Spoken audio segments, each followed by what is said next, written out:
Somewhere in the wetlands of northern Europe a man died. That's not unusual. People die all the time in every era on every continent. What's unusual is what happened next.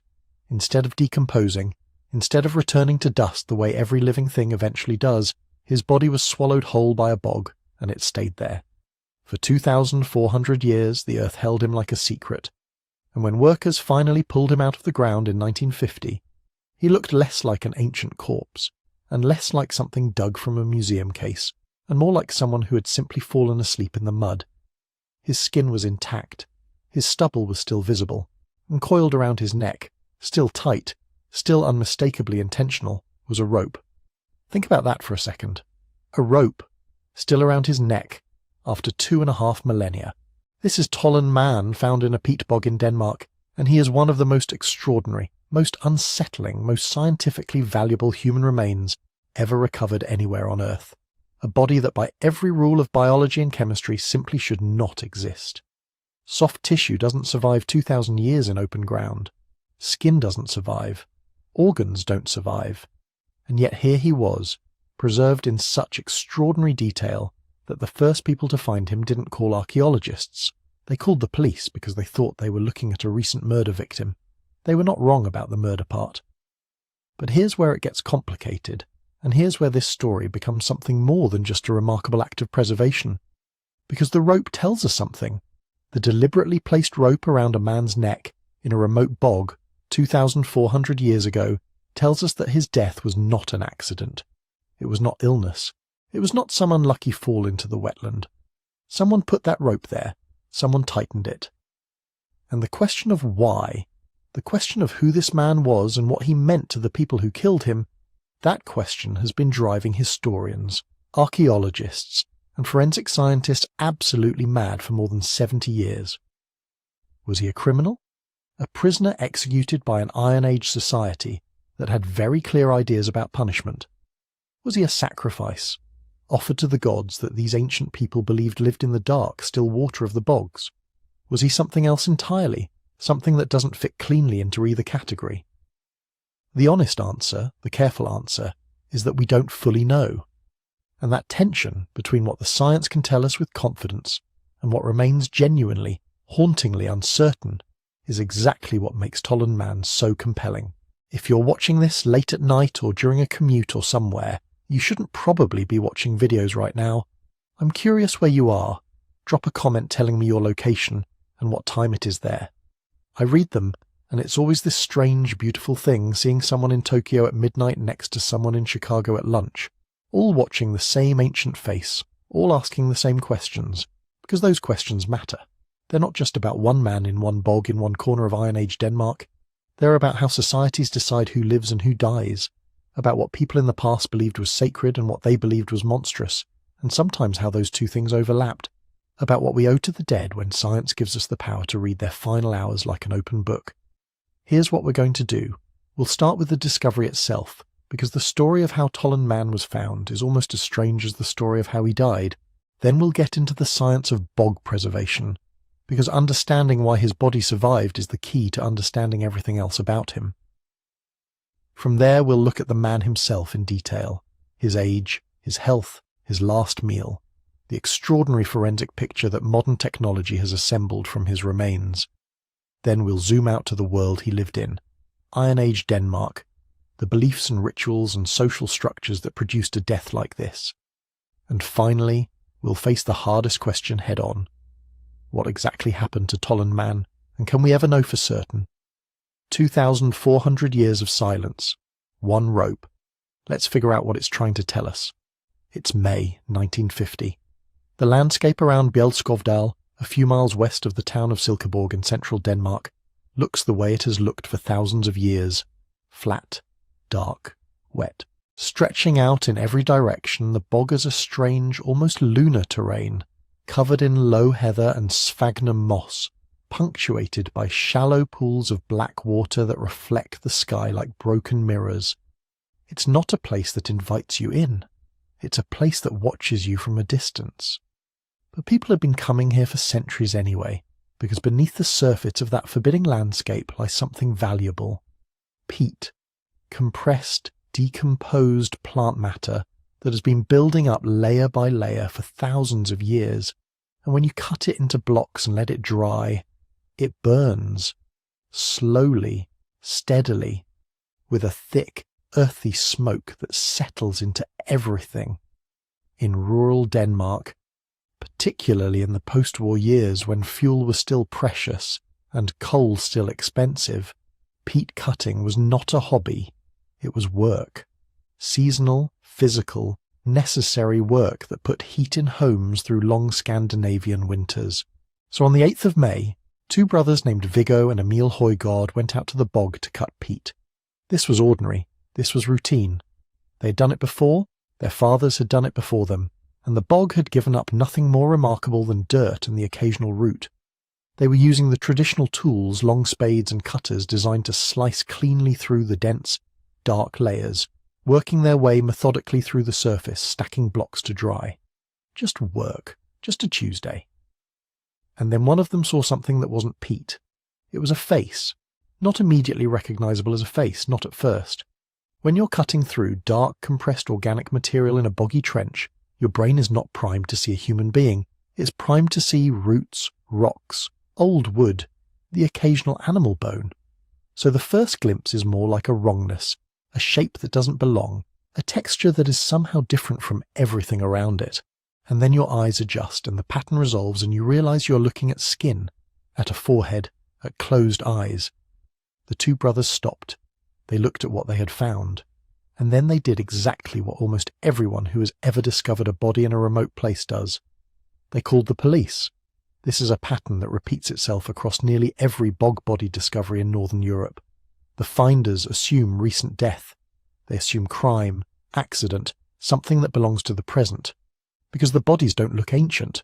They look wrong in the way that a person who has just drowned looks wrong, not in the way that a skeleton or a mummy looks wrong. There's still a face there. There are still features. And the human brain is extraordinarily sensitive to human faces. It recognizes them even when it shouldn't, even when they're 2,500 years old and buried under 4 feet of peat.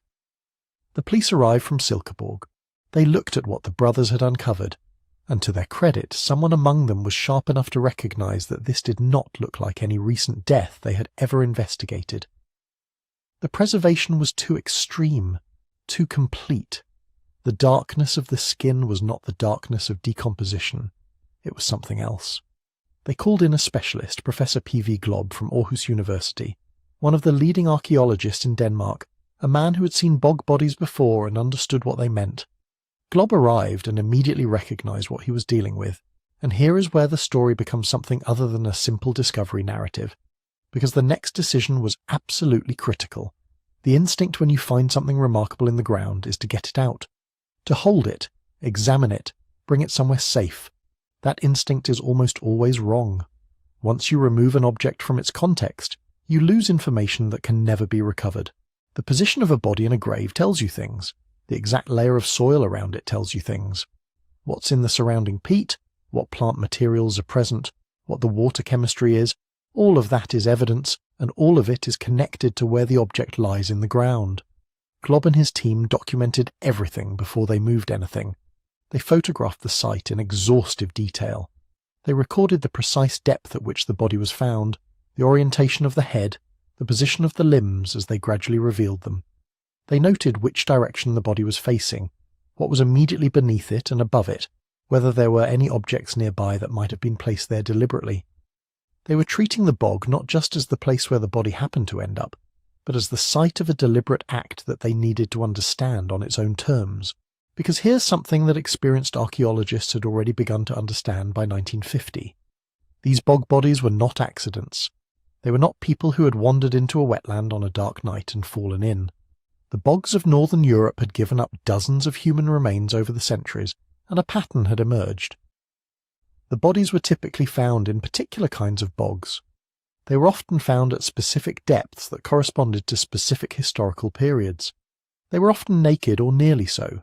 They often showed signs of violence, and they were almost never accompanied by the kind of personal possessions, tools, jewellery, weapons that you would expect if someone had simply drowned while going about their daily life. The bog was not just a grave. It was a location that had been chosen. When they finally lifted Tollund man from the peat, he came out with the surrounding material still clinging to him, dark and dense and wet. The team worked carefully, using their hands as much as any tool, conscious that the body was both extraordinarily well preserved and extraordinarily fragile. The preservation that the bog provided depended on specific conditions, and those conditions were about to change the moment the body hit open air. Oxygen, temperature changes, bacteria, light, all of it could begin the process of decay that had been suspended for 24 centuries. They had a narrow window. What they carried out of that bog was something that defied easy categorization. It was not a skeleton. It was not a mummy in the conventional desiccated sense. It was a body. A man curled slightly on his side, his leather cap still on his head, his eyes closed, his expression composed in a way that has disturbed and fascinated everyone who has seen photographs of him ever since. He looks peaceful. He looks like he's sleeping. And around his neck, visible once they had cleared enough of the surrounding peat, was the plaited leather rope, still knotted, still tight, still exactly where someone had placed it more than 2,000 years ago. Think about what the bog had done. It had received this man, and it had held him. Not just the hard parts, the bones, the teeth, the material that survives almost everywhere. It had held the soft parts, the skin, the internal organs, the contents of his stomach, which was still there, still analyzable, still capable of telling scientists what he had eaten on the last day of his life. The bog had done something that no tomb, no pyramid, no deliberate act of preservation by any ancient culture had managed to achieve with ordinary human remains.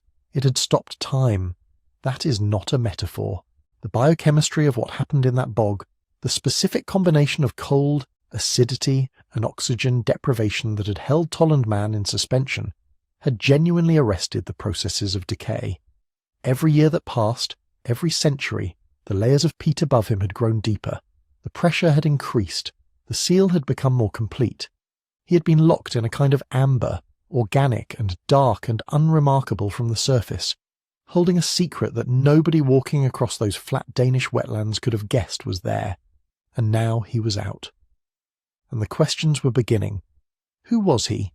How did he die?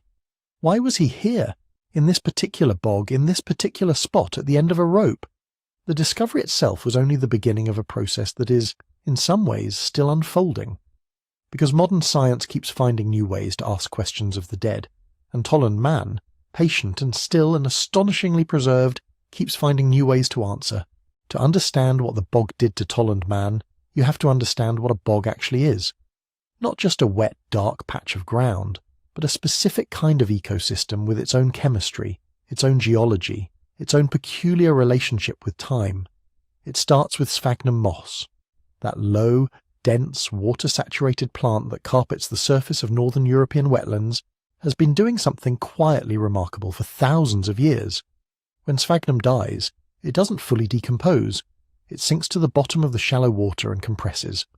Layer by layer, year by year, millennium by millennium, the dead moss accumulates into peat, a dense, dark, waterlogged matrix that can build up at a rate of roughly 1 millimetre per year. A bog that's a few metres deep might represent 5 or 10,000 years of continuous accumulation, and within that accumulation, almost no oxygen. That last part is the key to everything. Decay, the process by which organic matter breaks down after death, is fundamentally biological. Bacteria and fungi consume dead tissue, digesting proteins and fats and carbohydrates, reducing complex structures to simple molecules and eventually to nothing. But those bacteria and fungi need oxygen to do their work. In normal soil, air moves through the spaces between particles. Oxygen is available. Decomposition proceeds efficiently. A human body buried in ordinary soil is typically reduced to bone within a few decades. In a bog, there is almost no oxygen. The water is stagnant, the peat is dense, and the moss itself actively consumes what little oxygen exists. You drop something organic into a bog, and the bacteria responsible for decay find themselves in an environment where they simply cannot function. The chemistry required for decomposition stalls. The body sits. But oxygen deprivation alone wouldn't produce what happened to Tollund man. If it were just a matter of keeping bacteria away, You'd expect the body to remain more or less unchanged, a kind of suspended wet softness. What you actually find in bog bodies is something more extreme and more strange. The skin is dark, leathery, tanned in the most literal sense of that word. This is where sphagnum moss does something that nobody who hasn't studied it would ever expect. Living sphagnum releases a compound called sphagnum, a complex polysaccharide that reacts with nitrogen in the surrounding water, pulling it out of solution and making it unavailable to bacteria. And as peat accumulates, the bog water becomes increasingly acidic, dropping to a pH that most microorganisms cannot tolerate. Add to this the cold temperatures of northern European wetlands, where the water just a metre or two below the surface remains close to freezing even in summer, and you have created something functionally equivalent to a tanning vat. The organic acids in the bog water actually cross-link the proteins in skin, converting them from soft, vulnerable tissue into something more durable, more resistant, more like leather. The same process that a traditional tanner uses to convert animal hide into usable material is happening slowly, across decades, in the peat around a human body. This is why Tollund man's skin survived. It wasn't preserved passively, it was chemically transformed into something that could outlast the centuries. But here's the paradox. The same acidity that preserves soft tissue is actively hostile to calcium, and bones are made largely of calcium phosphate. In many bog bodies, archaeologists have found something that seems counterintuitive at first. The skin is intact, the hair is present, sometimes even the fingerprints are legible, but the skeleton beneath has partially dissolved. The bones have been leached of minerals, leaving behind something more like cartilage than bone, flexible and softened. In extreme cases, the skeleton is barely present at all. The bog preserves the outside of the person, while quietly destroying the structural framework within. For Tollund man, this has had real consequences. The bones are there but weakened. Detailed skeletal analysis has been complicated by the distortions that occurred over 2,000 years of compression under layers of accumulating peat. The body that came out of the bog in 1950 was both more and less than a skeleton would have been. More in terms of what was preserved, less in terms of certain structural information that calcium-rich bone would normally provide. What the bog did preserve, alongside the skin, is extraordinary. Hair survives almost perfectly in peat environments. Tollund man's short, stubbled hair was clearly visible when he was uncovered. The leather cap he was wearing was intact, the stitching legible, the shape maintained. The rope around his neck was complete. Stomach contents, which decompose rapidly under normal conditions and are almost never recoverable from ancient remains, were preserved in a form that could be analysed in a laboratory. This matters enormously, because each of these categories of evidence tells you something different. Skin can tell you about injury, about rope marks, about the physical circumstances of death. Hair can tell you about age and stress, and with modern analysis about diet and geography. Clothing and objects tell you about culture and period, and stomach contents, the last meal, tell you about the final hours of a person's life in a way that almost no other evidence can approach. But it's important to be precise about what preservation can and cannot tell us. The bog does not preserve everything equally. Internal organs exist but are often compressed beyond easy examination. The brain may survive in partial form. Blood type can sometimes be determined from soft tissue, but the processes of decomposition, even in a bog, are not uniformly arrested. They are slowed, altered, rerouted. Some information survives in extraordinary detail. Other information degrades in ways that are irreversible, which means that even Tollund man, the best preserved bog body ever recovered, does not yield his secrets easily. The rope around his neck is real. The evidence of what it did to his body is real. But the question of why it was placed there, the meaning behind the act, the intention of the people who carried it out, those things are not preserved in the peat. Those things have to be reconstructed from everything else we know, from the body, from the bog, from the world that existed around both of them 2,500 years ago. And that reconstruction starts with the man himself. When archaeologists and pathologists talk about Tollund man, they don't start with the rope. They start with the person you would have seen if you had somehow been there when he was lifted from the peat. Because before he was an archaeological specimen, before he was a mystery with a noose around his neck, he was a body lying in the bog with a face that looked, disturbingly, like he might wake up. The first thing that struck the people who found him was how peaceful he looked. His eyes were closed. His mouth was relaxed. The skin of his face, although darkened almost to the colour of mahogany, still carried the soft contours of someone asleep rather than someone violently killed. The wrinkles around the corners of his eyes, the slight crease between his brows, the curve of his lips, all of it was there in a way that is almost never preserved in ancient remains. His skin is one of the most striking features. Because of the tanning process in the bog, it shrank and tightened over time, adhering closely to the bone and soft tissue that remained. It looks tough, leathery, but the fine details are astonishing. You can still see pores, faint wrinkles, the subtle pattern of age that tells you he was not a teenager, not an old man, but somewhere in between. Later analysis of his skeleton suggested he was probably in his 40s. The skin reinforces that impression. Not youthful and smooth, not deeply lined, but lived in. His hair survived almost perfectly. Cut short, maybe a few centimetres long, it lies close to his scalp, a dark, fine stubble in its preserved state. Originally it was probably a light brown. The bog darkened it, but the texture remains. There is no elaborate hairstyle, no braids or ornaments. Just a practical, trimmed cut that suggests routine maintenance rather than ritual display. It's one of those tiny details that makes him feel like a real person. Someone who, at some point not long before he died, sat while another pair of hands trimmed his hair to a neat, even length. Even his stubble survived. If you look closely at his chin and upper lip, you can see the faint suggestion of beard growth. He had shaved or been shaved not long before his death. The hairs had begun to grow back, but not much. That simple observation, that he probably did not go to the bog with a long, wild beard, says something about grooming habits, about appearance, about a world where people cared what they looked like even if they were about to die. His nails are there too, small, dark, flattened by time but recognizable. In life they would have been the ordinary nails of someone who worked with his hands.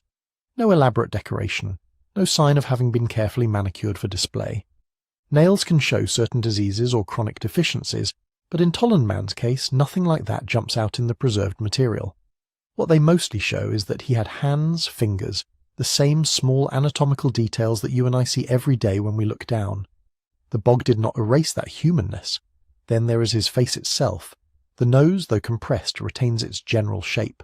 The lips are slightly pursed, but not in a grimace. The eyelids are folded gently over the now absent eyeballs, giving the impression of calm rest. The cheeks, though thinned, still show their underlying structure. Taken together, these features are why so many people who see him, even in photographs, report the same reaction. He looks like someone you could talk to, but posture tells a different story.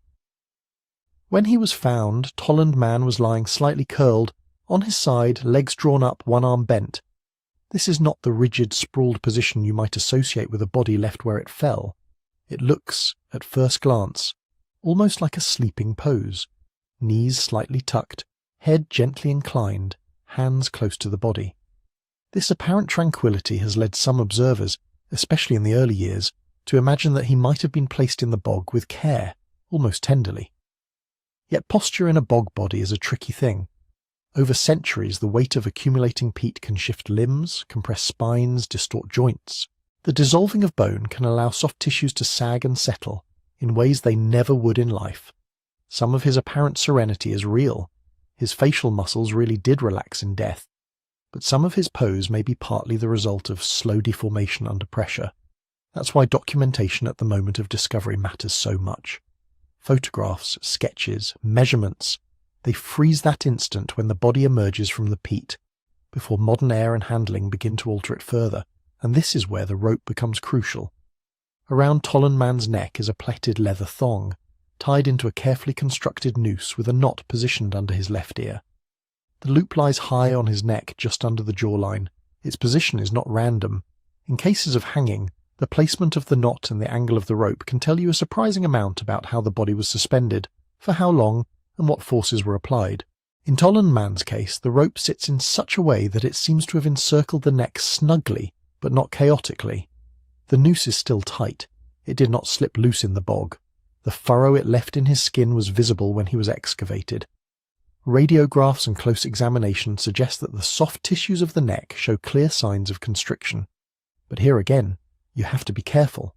The same compression that preserved his skin also compressed his neck in general. Distinguishing between damage caused by the rope at the moment of death and distortions caused by centuries in the bog is not trivial. This is why detailed recording of the rope's exact position and the condition of the skin beneath it matters so much. A few centimetres of difference can change an interpretation from short drop hanging to strangulation while lying down. The angle of the knot can indicate whether the body was suspended or whether the rope was pulled tight by hand. We don't have every answer, but we do have enough to say that the rope was not a loose symbolic accessory. It interacted with his neck in a way that strongly suggests it was the means of killing him. When you look closer at the rest of his body, another layer of complexity emerges: damage. Some of it looks at first like evidence of terrible violence, limbs that seem out of alignment, joints that look dislocated, areas where the skin appears torn or separated. In another context, in a forensic case today, these might be read as blows, breaks, or post-mortem mutilation. But bogs are unforgiving environments for bone. As the calcium leaches out, bones soften and warp. The massive, slow pressure of peat can bend a femur or compress a spine. When the bog dries during excavation, shrunken skin can crack, revealing gaps that look like wounds but are really just the result of desiccation. In Tollund man's case, careful study has suggested that many of the apparent injuries below the neck are not signs of torture or beating. They are post-depositional changes, damage inflicted by chemistry, pressure, and time. That doesn't mean he died gently. It means that the only unequivocal sign of lethal force we can point to with some confidence is the constriction around his neck. Bruising, internal bleeding, subtle fractures, the things a modern forensic pathologist would rely on to reconstruct a violent death, are largely unavailable or obscured. The bog preserved his surface, but it also erased much of the fine-grained evidence of what happened in his final minutes. Clothing adds another layer to the mystery. When Tollund man was discovered, he was wearing a carefully made leather cap, fastened under his chin, and a belt around his waist. But apart from that, he was naked. No tunic, no trousers, no shoes. For an Iron Age man in Denmark, that is not how you went out into the world in everyday life. What does that mean? It could suggest ritual. In many cultures, stripping a person of their clothing before execution or sacrifice marks a transition from social identity to some other state. Criminal, victim, offering. It could also simply reflect practicality. Clothing was valuable. If someone was being killed, his garments might be removed to be reused. The presence of a belt but absence of other garments complicates this. Was the belt symbolic? Was it overlooked when other clothing was taken?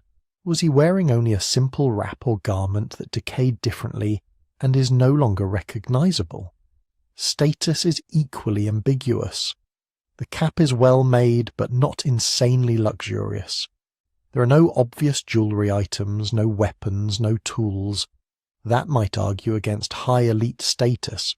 On the other hand, the care taken with his noose, the apparent attention to his body's placement, and the fact that his death involved a method often associated with formal punishment or ritual suggests that he was not just some anonymous nobody.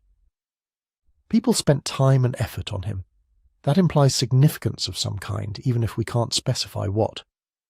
All of this, the face that looks asleep, the rope that speaks of violence, the naked body with only a cap and belt, tempts us to start telling a story. It's easy to imagine his last walk to the bog, the hands that bound the noose, the people who watched.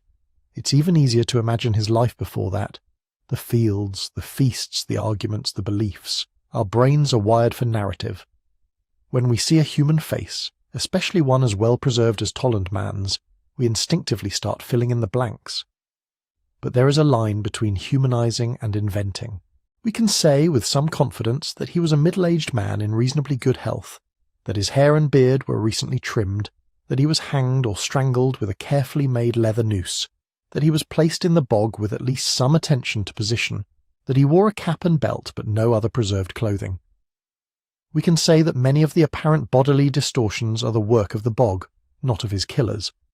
Beyond that, we move into possibilities, not facts. He may have been a criminal. He may have been a sacrifice to gods associated with the bog. He may have been an executed enemy, a social outcast, or even a respected member of the community given to the Wetlands in a desperate appeal for favour.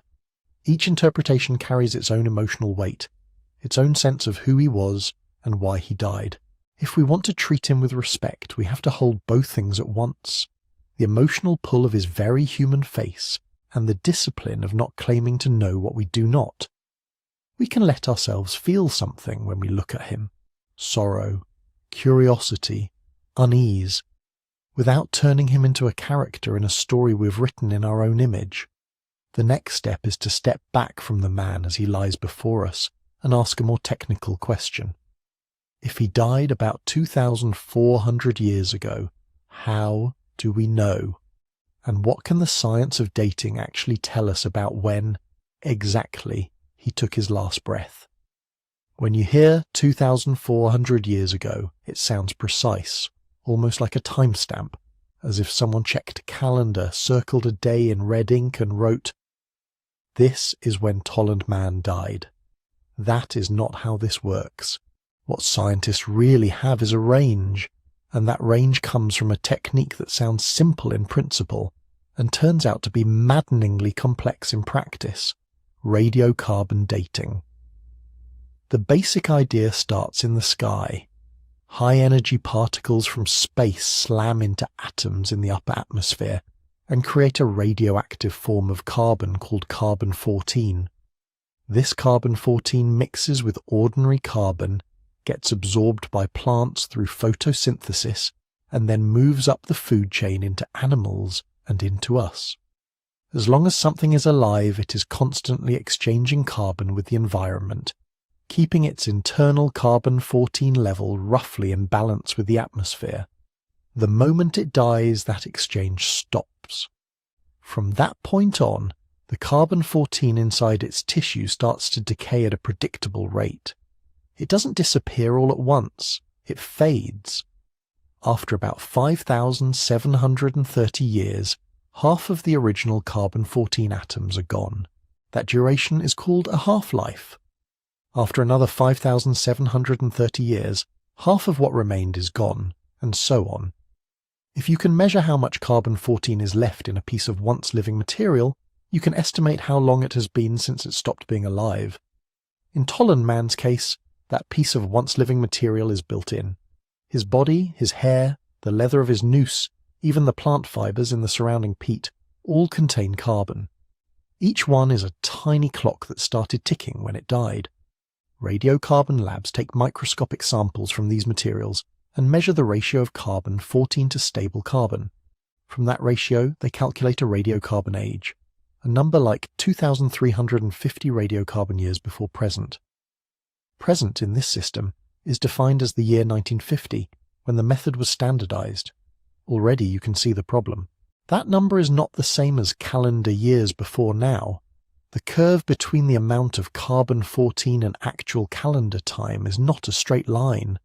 There's a reason for that, and it lives back in the sky again.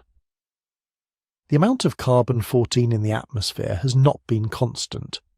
Solar activity, Earth's magnetic field, volcanic eruptions, even human activities in more recent centuries all nudge the production and distribution of carbon-14 up and down over time.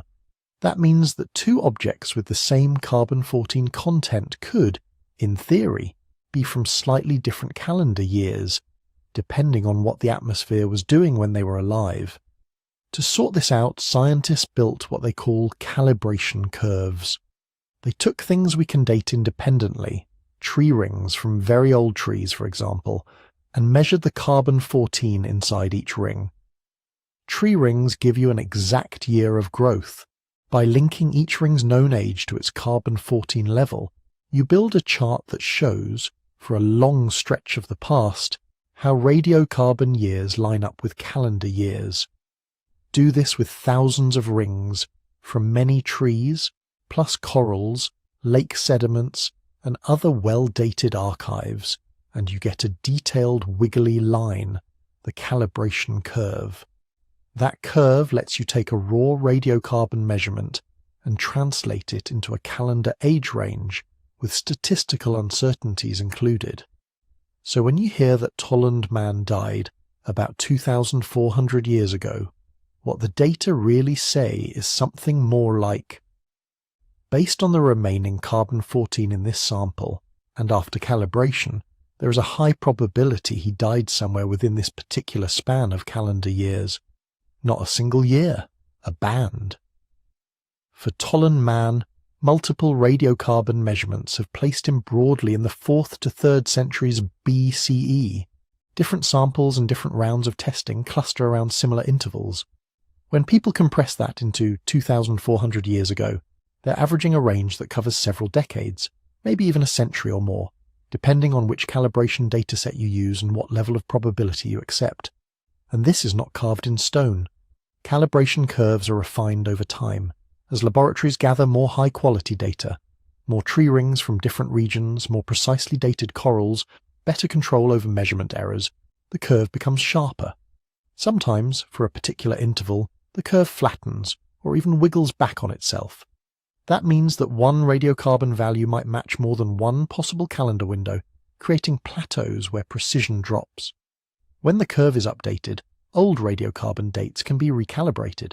A death once thought to have occurred, say, between 400 and 300 BCE, with one curve might shift slightly closer to 350 to 250 BCE with new data. The body in the bog doesn't move. Our model of time does. Radiocarbon dating also has another vulnerability: contamination. If you're trying to read the clock inside a tiny sample of ancient skin, the last thing you want is modern carbon sneaking in and resetting the hands. A stray fingerprint, a smear of conservation glue from the museum, traces of peat that seeped in after burial. All of these can introduce newer carbon and make the sample look younger than it really is. Older carbon, from things like groundwater carrying dissolved limestone, can pull the apparent age in the opposite direction. This is why the chain of custody for a sample matters so much. From the moment a piece of Tollund man's tissue or peat is selected, it is tracked. Who took it? When? How it was handled? What tools touched it? Where it was stored? In the lab, there are elaborate cleaning steps to strip away contaminants, acid and alkali baths, solvent washes, careful removal of surface layers, sometimes even isolating specific molecules like collagen from bone or keratin from hair, because those survive better and hold a cleaner signal.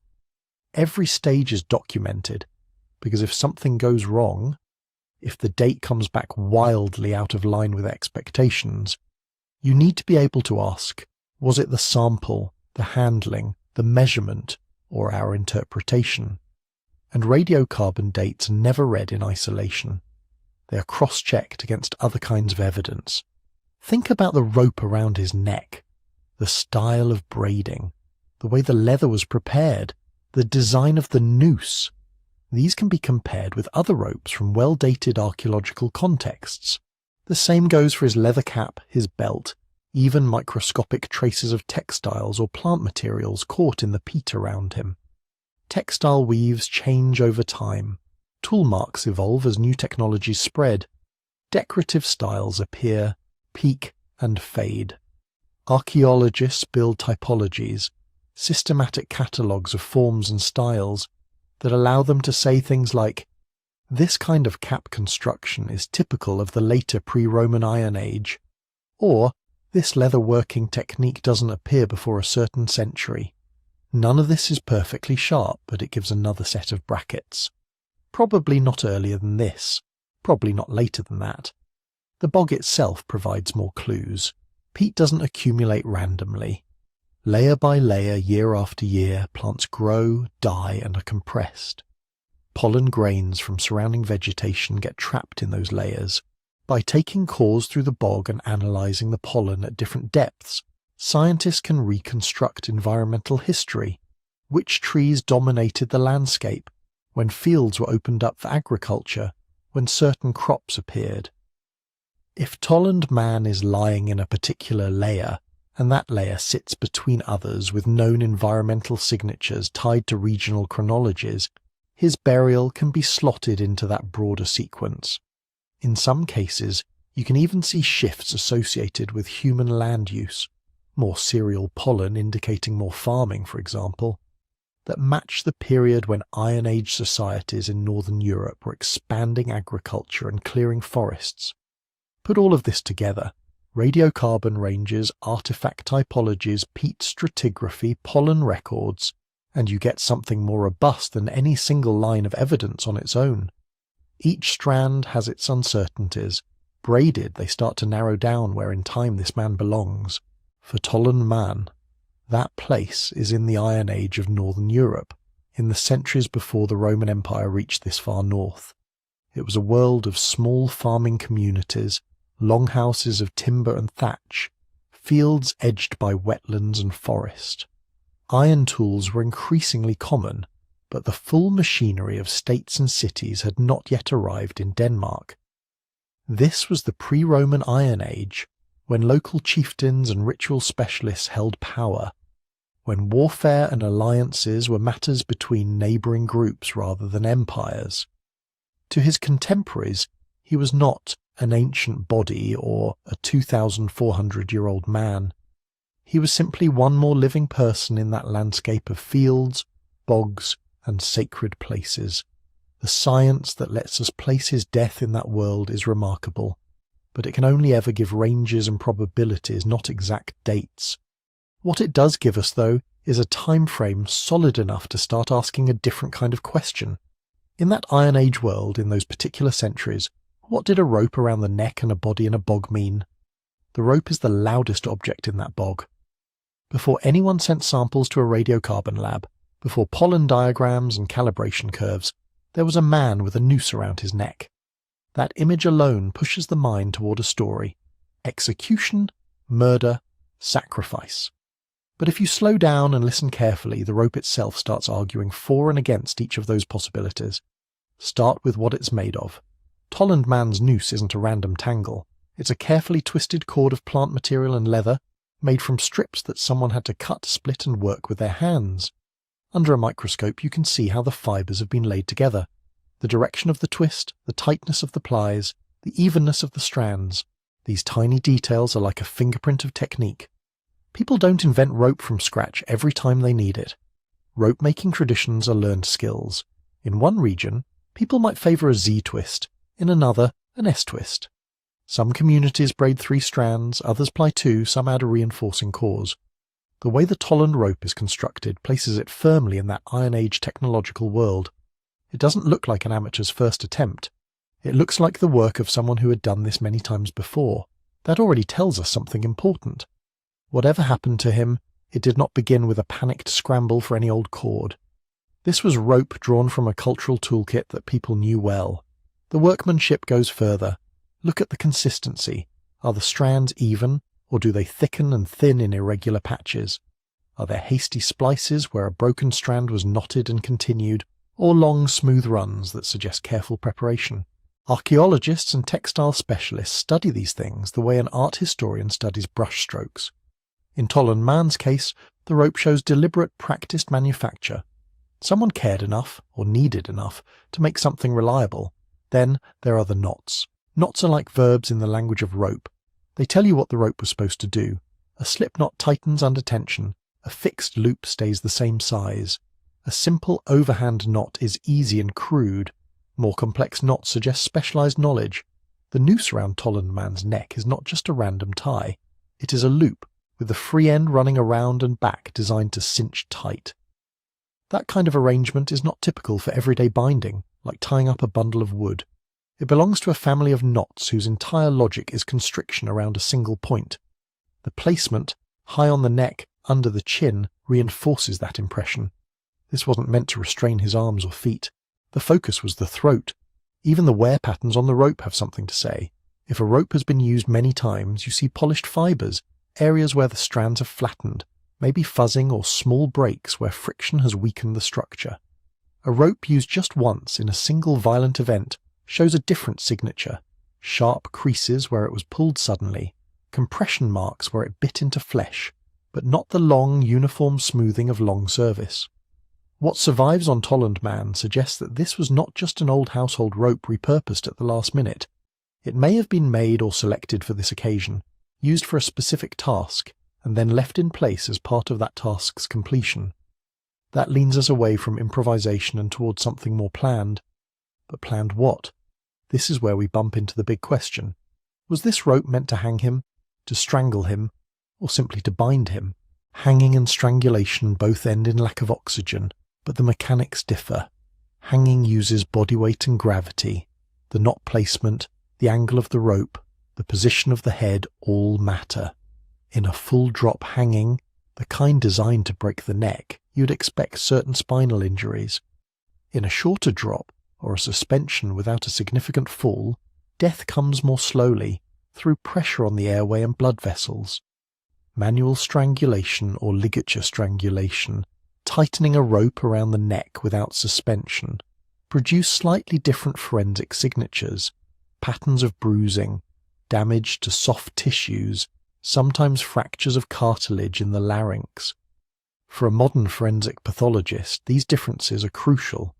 With a body that has been in a bog for 2,000 years, those signals are muted but not necessarily gone.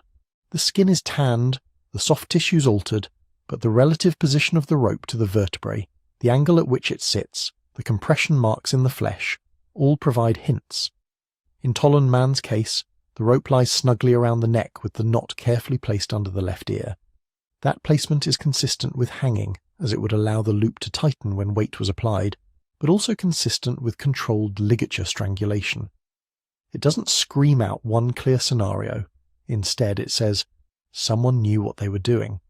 They knew how to put a rope on a neck in a way that would kill. What about binding? Could this have been a restraint with the lethal act coming from something else? A blow, a stab, drowning? In principle, yes. A rope around the neck could be a way to control a prisoner, a lead to drag someone through marshy ground. But if that were the case, we might expect different handling at the end.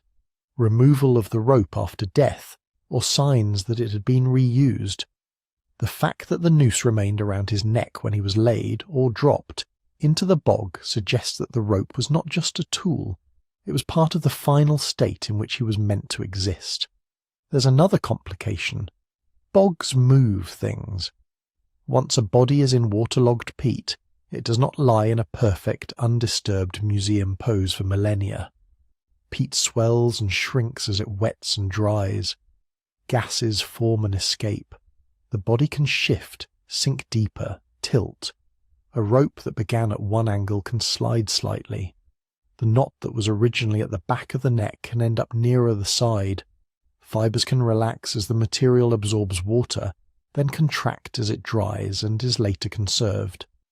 This matters when we try to reconstruct exactly how the noose was positioned at the moment of death. Some of what we see today is original, some of it is the product of 2,000 years of slow motion. The peat is not a static display case, it's an active medium that has both preserved and subtly rearranged its contents. Even so, not everything is up for revision. The basic fact that the rope is still there, intact enough to analyse at all, is itself a clue. Organic fibres are fragile. In most burial environments, a rope like this would rot away within decades. That it survived here, down to the twist direction in individual strands, tells us just how oxygen-poor and acidic the bog remained. The same chemistry that tanned Tollund Man's skin into leather and dissolved his bones protected the rope from fungi and bacteria that would normally eat it. The survival of the rope also tells us something about handling after discovery. Early peat cutters and curious locals were not always gentle with what they found. Bodies were sometimes prodded, dismembered, even reburied elsewhere. In Tollund man's case, the noose was left in place when he was lifted from the bog and later conserved. That means modern investigators can study not just a detached artefact, but the rope in situ on the neck it once constricted. That spatial relationship amplifies its evidentiary power. So what does the rope tell us if we try to sum it up? It tells us this was not an accident. This was not someone who slipped, fell, and got entangled in a stray cord. It points toward an intentional, practiced act involving a known technology, performed by people who had done similar things before. It suggests a procedure, whether judicial, ritual, or both, rather than a chaotic struggle. Yet the rope stops just short of telling us why. For that, we have to turn from the mechanics of killing to the body that was killed, the injuries, or lack of them, the posture, the expression, the final signs written in skin and stomach and bone. Only then can we start to ask, what kind of death was this, in human terms, not just forensic ones? If the rope is the loudest object in that bog, the body is the quietest. At first glance, Tollund man looks almost peaceful. Closed eyes, relaxed mouth, the faint suggestion of a frown line rather than a scream. People see that face and feel a strange intimacy, like looking at someone who might wake up. But forensic work is the opposite of that feeling. It isn't about empathy first. It's about reading that stillness as data. Start at the neck, where rope and flesh meet. In a modern autopsy, the pathologist would peel back layers: skin, subcutaneous tissue, muscles, cartilage, looking for bruises, tears, fractures. In a bog body, those layers aren't what they used to be. The skin has been tanned by the bog acids, turned into a kind of organic leather. The fat has shrunk and shifted. Delicate structures like the larynx can be dissolved entirely. So the question becomes, what's original injury and what's just 2,000 years of chemistry? On Tollund man, there is a clear groove in the skin where the noose bit into his neck. That furrow is not a gentle indentation. It's a compressed, darker band marking where soft tissue was pressed and deprived of blood. That's consistent with a ligature applied with significant force while he was still alive. But the depth and uniformity of that groove complicate things. In a typical hanging, especially a suspension where the body's full weight is bearing down, the mark often rises toward the point where the rope is anchored. It can be more V-shaped, running up toward the ear or the back of the head. In strangulation without suspension, the mark tends to be more horizontal, circling the neck evenly. Tollund man's ligature furrow is surprisingly even around the circumference. That has led some experts to argue that his death might have involved constriction more than a clean drop. Then there's what we don't see: dramatic damage to the spine. In a full drop, execution-style hanging, the sudden stop can fracture the upper cervical vertebrae, especially between the skull and the second vertebra. With Tollund man, the bones were mostly dissolved by the bog, but careful radiography and the remaining bony elements haven't shown clear signs of that kind of catastrophic break. That leans forensic opinion toward a shorter suspension or a slow tightening of the noose rather than a snapped neck. But it's not an open and shut case. Bogs can selectively preserve or destroy. Cartilage that might show subtle breaks is gone. Fine hemorrhages in neck muscles, classic signs of strangulation, are nearly impossible to interpret when those muscles have been chemically altered. Some early examinations were done before modern imaging and documentation standards. Every conclusion has to carry an asterisk. So if the neck is telling us violent pressure, probably from the rope, it's not answering the exact mechanism with absolute clarity. What about the rest of the body? Are there backup clues? Forensically, you'd next look for signs of other violence: blunt force trauma, stabbing, cutting, restraint. A blow to the head can leave fractures, internal bleeding, or characteristic lacerations. A stab wound can be obvious, or almost invisible externally if it's small and heals slightly before death. In Tollund man, there are no obvious gaping wounds, no shattered skull, no ribs protruding through skin. That absence itself is a kind of statement. But experts don't stop at no big holes. They go hunting for subtler markers, irregularities in the skin that could be old scars or cut marks, discolorations that could be bruises. They inspect the scalp for hidden injuries, the chest for depressed areas that might indicate a blow, The back and limbs for defensive wounds, cuts and bruises you get when you try to shield yourself. So far, Tollund man has not yielded clear evidence of additional assault. No obvious knife work, no crushed facial bones, no broken nose, no split lips, nothing that screams, he was beaten first. That doesn't mean there was no struggle. It means that if there was one, it didn't leave clear, durable traces that survived the bog's chemical editing. Restraint is another question. Were his wrists or ankles bound? On many bog bodies, you see ligatures on the arms, or at least deep grooves on the skin where bindings once were but have rotted away. Tollund man's hands and feet show no such distinct, preserved marks.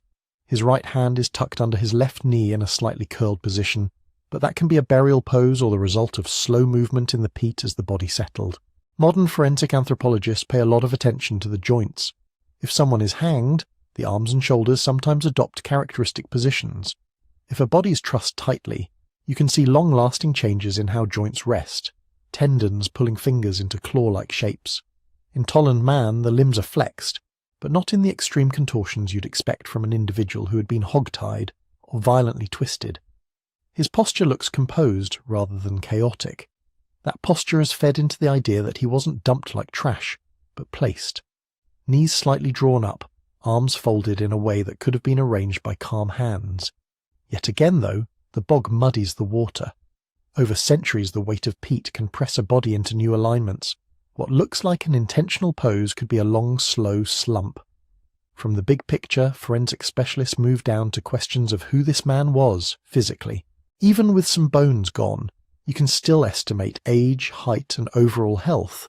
Tollund man's remaining skeletal elements and soft tissues suggest a man in his 30s or early 40s, not a teenager, not an old man.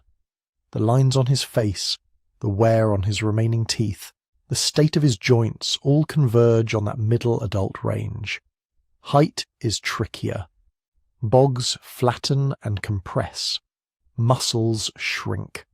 Ligaments can contract.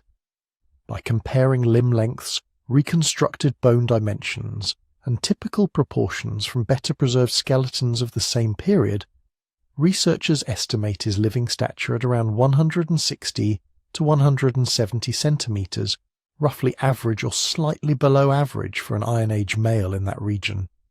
Not a giant, not a child. Ordinary in physical presence. His general health, as far as we can tell, was decent. No massive deformities. No signs of advanced chronic disease etched into bone. No dramatic arthritic lipping. No grossly healed fractures.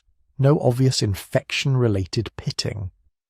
The teeth show some wear, as you'd expect from a coarse prehistoric diet, but not the catastrophic decay seen in later agricultural populations dependent on refined starches. He was not a starving, broken beggar hauled out for execution at the edge of death. He looks like a relatively robust adult who could have been working, farming, participating in community life until very shortly before he entered the bog. That portrait matters because some interpretations imagine bog victims as criminals, witches, or outcasts, while others see them as carefully chosen sacrificial figures. A well-nourished adult male in his prime fits multiple stories: the condemned warrior, the valued offering, the scapegoat, the volunteer. Forensics can narrow possibilities, but culture writes the script. And then we run into the hard limits of what any body, no matter how well preserved, can tell us. Cause of death seems obvious. Rope around neck, ligature mark, no other massive injuries. The simplest explanation is that he died from asphyxiation due to that noose. But even this simple explanation is not bulletproof. Was he fully alive when the rope tightened, or semi-conscious from some prior event? Did he perhaps drown if his body was suspended over bog water and his face ended up submerged? Did he suffer a sudden cardiac event triggered by fear or shock or pain before the rope cut off all air? Modern forensic exams often use internal signs to distinguish between types of asphyxia. Patterns of tiny hemorrhages in the eyes, swelling of certain organs, distribution of blood. In a 2,000-year-old bog body, Those capillary-level clues are essentially gone or uninterpretable. Poison, for instance, is nearly invisible unless it leaves very distinctive damage to hard tissues, and even then, bog chemistry can mask it. A quick, sharp blow to the head that stunned him, but didn't fracture bone, would leave little that survives. A ritual drug, a strong alcohol, a plant toxin taken as part of a ceremony, could pass through him without leaving a trace we can detect. So we end up with a layered answer. The body says, the neck was constricted with deliberate force. The rest of the body says, there are no glaring signs of other injuries or brutal restraint.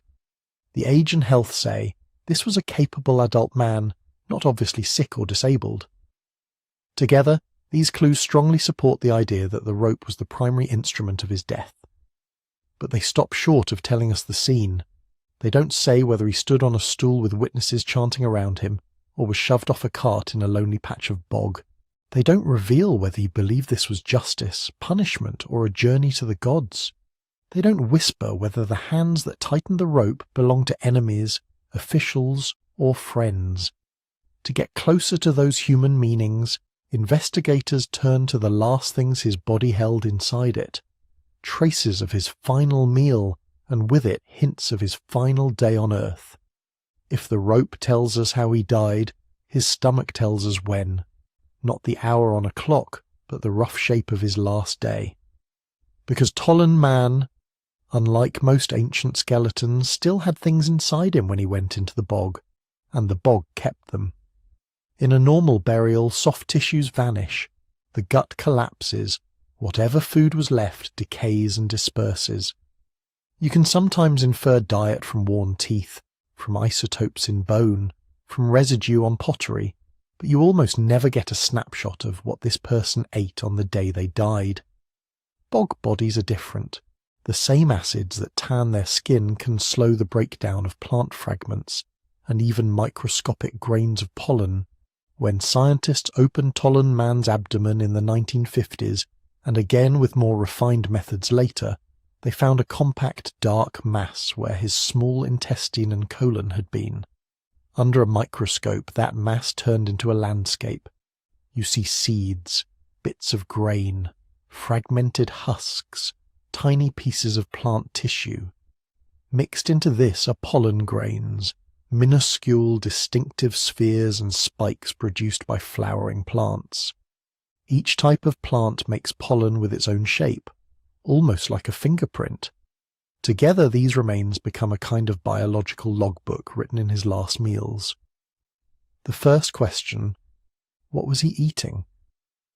Analysis has shown that Tollund man's gut was full of porridge, not the creamy rolled oats you might picture, but a coarse, gritty mash made from barley and flax, mixed with a whole array of wild seeds. There are traces of rye, probably wild or early cultivated forms. There are seeds from plants like knotweed and goosefoot, species that grow as weeds in disturbed soil and along field margins. Some of the seeds were only partly crushed, suggesting they were stirred into the porridge without being fully milled. This mixture tells us several things at once. Barley and flax don't come from untouched primeval forest. They come from fields, from people who ploughed and sowed and harvested. That puts Tollund man firmly inside an agricultural community. He wasn't a hunter-gatherer wandering through the bog. He belonged to a landscape of farms, fences, and stored grain. The weeds in the porridge matter too. In one interpretation, they are a sign of careful thrift. You harvest your fields, and along with your barley you collect the plants that grew in and around your crops. Their seeds are edible, full of fats and micronutrients. In times of scarcity, you keep them. In some traditions, you intentionally include certain wild seeds because they add flavour or because that's how our grandparents made it. In another interpretation, the weeds whisper something harsher. This is poor people's food. Higher status individuals in Iron Age societies probably ate cleaner grain, more meat, richer dairy. A porridge bulked out with whatever seeds came off the threshing floor could suggest modest status.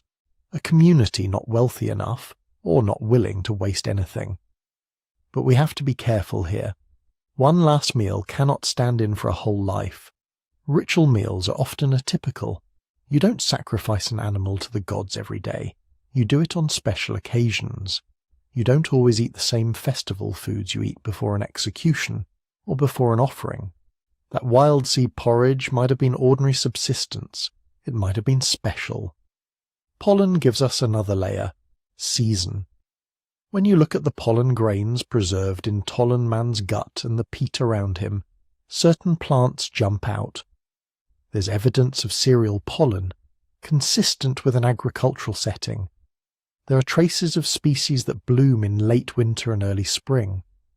Some researchers see this pattern and argue that he died in that narrow window, after winter, before full summer leaf, possibly around the time of sowing. That fits with something many cultures do, concentrate major rituals at turning points of the year. The end of winter, the beginning of the growing season, is exactly the kind of moment when people in a precarious agricultural world might offer something valuable to whatever powers they believed controlled the weather and the harvest. But pollen is tricky. A single gust of wind can carry grains from far-off trees. Bogs accumulate layers over time. Some of the pollen in his intestines could reflect what was floating in the air when he ate. Some could have come from the water used to cook his meal. Some might be background noise from the peat. So, while late winter/early spring is a reasonable inference, it's not a signed and dated calendar entry. Now look not just at what he ate, but how long before he died he ate it. Different parts of the gut empty at different speeds. In modern forensics, stomach contents can help estimate time of death to within a few hours, assuming you know how fast the victim's body processed food. In an Iron Age man preserved for over 2 millennia, you don't get that degree of precision, but you can still say something.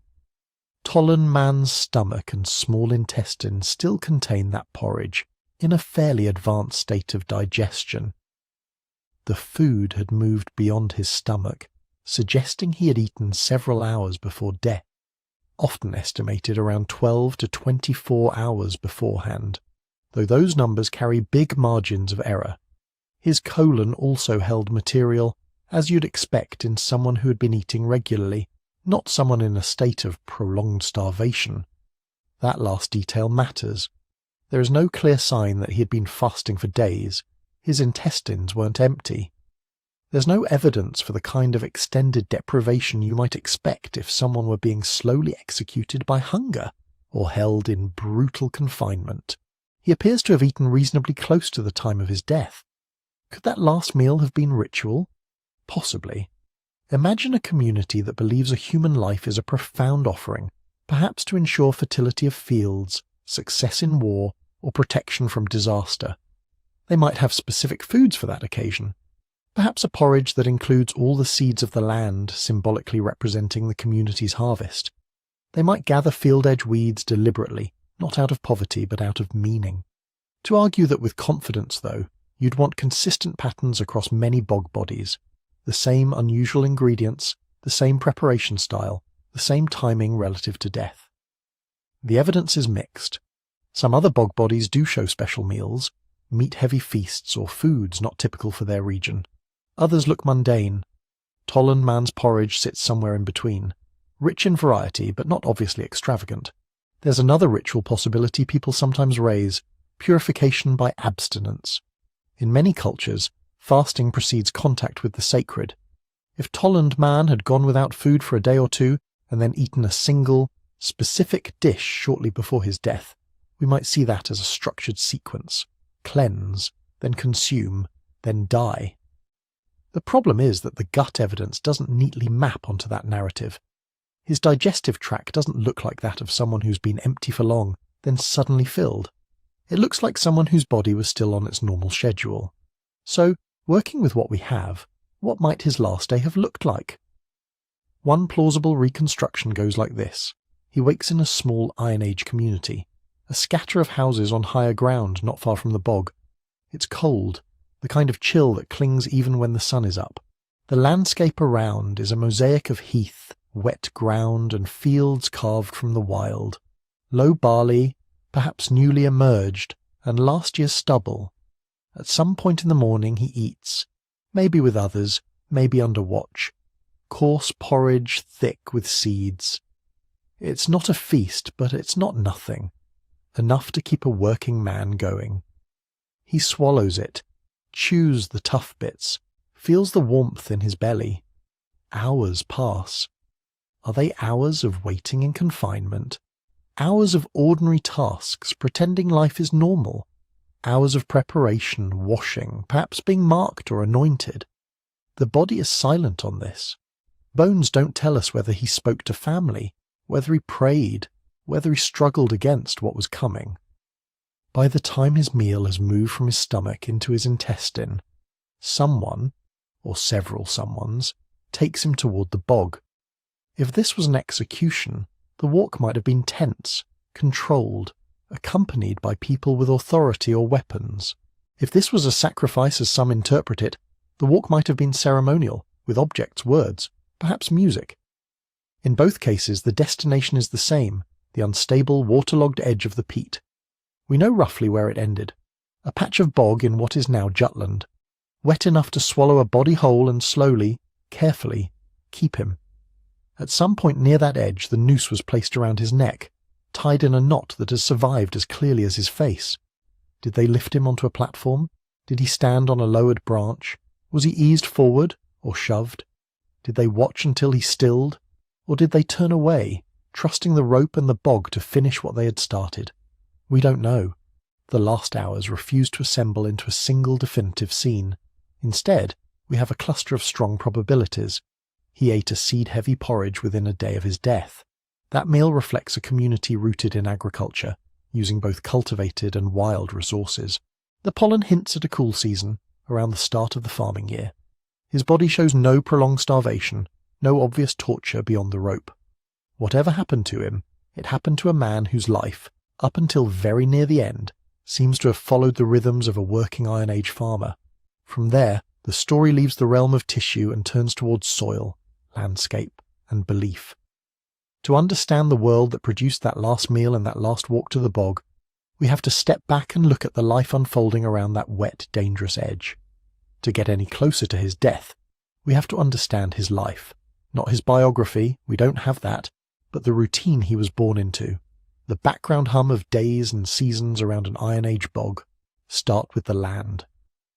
This part of Jutland in the early Iron Age wasn't an untouched forest wilderness. It was a worked landscape, already centuries into farming. Imagine low, rolling ground, patches of woodland, open fields hacked out of the poor, sandy soil, and between them dark, waterlogged hollows where peat had been forming for thousands of years. On the slightly higher, drier ridges you'd have small farmsteads. Not big stone villas, but clusters of longhouses built of timber, turf and wattle. Elongated buildings where people and animals shared the same roof. One end for the family, one end for the cattle, sheep and goats, separated by a low wall or a change in floor level. The animals' body heat helping keep the humans from freezing in winter. A day in one of these households would have been full, repetitive, and physically demanding. Someone has to be up before dawn to tend the fire. In a world without matches, letting the hearth go out is a serious failure. Someone else checks the animals, milking cows or sheep, feeding pigs, making sure nothing has broken loose in the night. Children old enough to walk or old enough to carry water or fetch fuel. Older kids drive animals to pasture, scare birds off the fields, or help in whatever task is most urgent. The year, more than the clock, structured their time. Spring means ploughing and sowing. The plough is likely a simple ad, a wooden ploughshare that scratches grooves into the light soil. It's pulled by oxen, castrated bulls that double as traction engines and walking meat reserves. Men, women and teenagers all join in, guiding animals, breaking clods, scattering seed from baskets, repairing fences the frost has pushed apart. Summer is weeding, watching and guarding. Fence lines need constant upkeep. Livestock must be moved between grazing spots so they don't strip the land bare. Someone spends a lot of time walking the same paths, between field and bog, between house and water source. Autumn is harvest and slaughter. Barley and rye have to be cut, dried, threshed, stored. Grain goes into pits, bins or coarse clay jars. Animals that can't be fed through the winter are killed and processed. Meat is salted, smoked, dried. Bones are split for marrow. Hides are scraped and tanned. Every part has a use. Waste is a luxury. Winter is maintenance and endurance. Tools are repaired. Textiles are spun and woven. Stories are told. If you need something made that takes time and patience, bone combs, fine belts, metal fittings. This is when it happens, by the light of tallow lamps and the glow of the central fire. The tools of this world were simple, but not crude. Iron had reached Scandinavia by Tollund man's time, though it was still expensive. A few key implements, knives, sickles, maybe the cutting edge of a plough, could be iron. Axes might have iron bits welded onto a softer core. Bronze still appeared in ornaments and heirloom objects, carefully maintained and repaired. Most daily work, though, relied on wood, bone, antler, and stone. Wooden rakes and forks for hay, antler tines shaped into harpoons or grain processing tools, stone querns for grinding. The rhythm of grinding grain by hand, pushing a heavy upper stone back and forth over a lower one, would have been a constant background noise, shoulders aching, fingers calloused, flour dust in the air. Inside the house, textiles were everywhere, even if the originals have mostly vanished. The North European climate is rough on cloth. In dry graves, wool and linen rot away, leaving only faint stains and rusted brooches.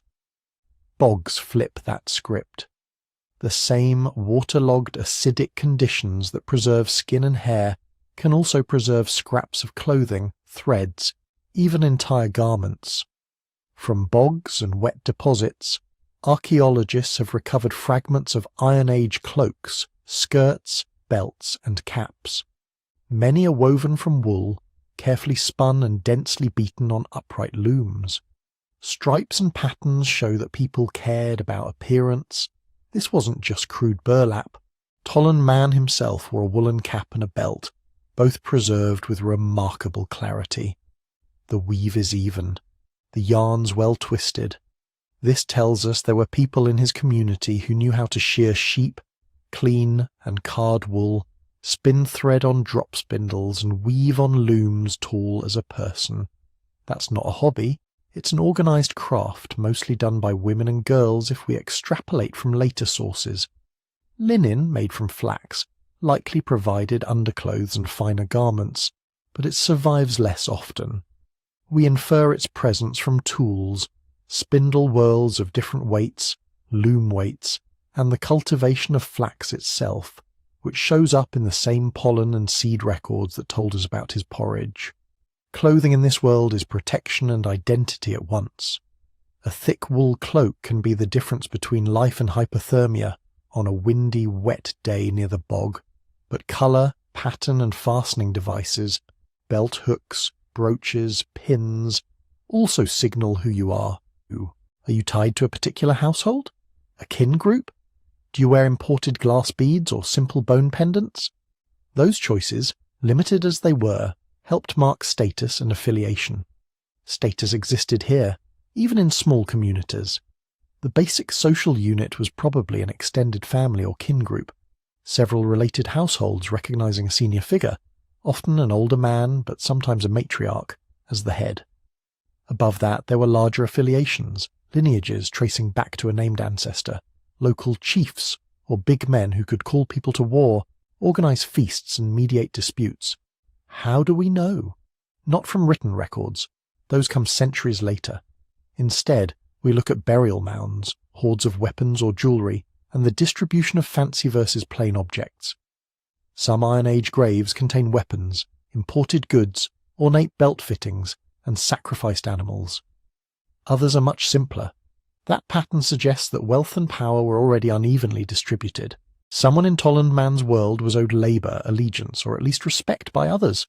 Obligation would have run through daily life like an invisible thread. You owed your kin help in the fields. You owed hospitality to relatives or allies who came through. You owed participation in communal building, in defence, and, crucially, in ritual. If Tollund man died as part of a collective act, it likely wasn't a private quarrel settled in secret. It would have involved some level of social sanction, approval or at least acquiescence from those who held authority. This community wasn't isolated either. By 400 to 300 BCE, Europe was laced with trade and contact networks. The so-called Celtic world to the south and west was flourishing. Hill forts, long-distance trade, distinctive art styles. Some of that filtered up into Jutland. We find Roman and continental imports in later periods, glass beads, bronze vessels, exotic ornaments. But even before Rome loomed large, goods and ideas were moving. Metalworking techniques, ornament styles, maybe even religious concepts travelled along routes that wound from southern Scandinavia down through Germany and beyond. Travel itself was mostly on foot or by simple vehicles. Carts with solid wooden wheels could creak along the better paths. Rivers and coasts were highways. Boats could move people and goods much more efficiently than any land road. For someone living near Tollund Bog, a journey of a few days could bring them into contact with different dialects, different dress, and perhaps different gods. And then there was the bog. To a modern eye, it's just a difficult wetland. To Iron Age farmers, it was many things at once: a resource, a boundary, and a place of danger and meaning. Peat was fuel. Dig it out, dry it, and you had blocks that could be burned when wood was scarce. That meant trips out to cut and stack peat, regular contact with the bog margins. Bogs also yielded useful things by accident. Preserved logs, fallen trees turned to bog oak, sometimes old metalwork or amber washed out of the peat. At the same time, bogs marked edges. They formed natural borders between territories. You graze your animals up to this wet line, and no further. Pathways might skirt the edges, narrow strips of firmer ground people learned to navigate in all seasons. Crossing the bog was risky. Stray a few steps from the known path and you could sink into saturated peat, invisible pools or treacherous mud. In many later northern traditions, liminal places, thresholds between firm and unstable ground, between cultivated field and wild, are charged with supernatural weight. It's reasonable to suspect something similar here. The bog wasn't just where you cut fuel, it was where things disappeared. Weapons, jewellery, tools, and even whole wagons have been found deliberately placed in bogs from this period and the centuries around it. Spears and swords thrust into the water, cauldrons set down and left. In some sites, dozens or hundreds of items, often bent or broken, as if symbolically killed, before being given up. These are not losses or accidents. They look like offerings. In that sense, the bog sat at the intersection of work, boundary, and belief. It was a place you went because you needed to, and a place you approached with caution and ritual. You might speak words before cutting peat. You might mark a crossing place with posts or stones. You might throw in a token when you needed something big from the world beyond human control. If a community came to see the bog as a doorway, a place where things pass from the living world to somewhere else, then depositing a human body there, bound and carefully placed, takes on a grim logic. The same landscape that gave them fuel, marked their limits, and swallowed their offerings also received some of their dead. Tollund man's last walk to the bog happened against this backdrop of everyday labour and quiet fear. He came from a world of smoke-stained longhouses, of wool cloaks and barley fields, of kin obligations and distant rumours carried along trade routes. For his neighbours, the bog was not an anonymous dumping ground. It was a familiar, potent edge. To understand why a community might choose that edge for a death, whether as punishment, execution, sacrifice, or some blend of all three, we have to look more closely at how bogs themselves functioned in Iron Age mines. Not just as places to work, but as places to meet the sacred and the dangerous at the same time. Begin with a simple observation. People almost never pick random places for important acts. Births, marriages, burials, treaties. These tend to cluster in spots that already feel charged. Hilltops, river crossings, groves, crossroads. Places with a story attached. Bogs fall into that category, but in a particularly intense way. From the perspective of an Iron Age farmer, the world is divided into zones. The house and yard, controlled, warm, full of smoke and noise. The fields, risky, but understandable. You know what work needs doing. Beyond that, woodland and open rough ground. Useful, but less predictable. And then there's the bog. The bog doesn't behave like other land. You can walk across it one day and sink the next. A path that was safe last year might have shifted. Ground that looks solid can suddenly shake under your feet. Objects you drop don't just sit on the surface waiting to be picked up. They disappear, sometimes forever. Sometimes, unnervingly, they come back decades or centuries later, washed out by erosion or exposed by drought. In many cultures, places like that, unstable, hard to classify, become what anthropologists call liminal spaces, threshold zones, not fully one thing or another, a doorway between categories. For Iron Age communities, bogs sat exactly at that threshold, between land and water, between cultivation and wildness, between the human world and something beyond human control. We don't have their myths written down. No Iron Age priest left us a neat explanation that says, the bog is where you talk to the gods, but we do have their behaviour, frozen in the peat. When archaeologists map what comes out of northern European wetlands, patterns appear. You get deposits of weapons, spearheads, swords, shield bosses, lance tips, sometimes entire sets of gear. Many of these show little sign of everyday use. Some have been deliberately bent, blunted, or broken before they were placed in the waterlogged edge of a lake or bog. Whole shields have been neatly disassembled, parts scattered into the peat. You get jewellery and ornaments, neck rings, arm rings, belt fittings, brooches. Pieces that would have signalled status and identity when worn, suddenly taken off and abandoned where they cannot be recovered casually. You get tools and equipment, axes, cauldrons, woodworking tools, even wagons. Not trash, high-value objects. In some sites, dozens or hundreds of such items are concentrated in relatively small areas. You also get animals, horse bones, cattle skulls, whole skeletons of dogs or pigs, sometimes arranged in strange ways, skulls lined up, limbs separated. In some cases they're clearly butchered. In others the cuts make no sense if the goal was simply meat. Put all this together, and it doesn't look like accidental loss, it looks like intention.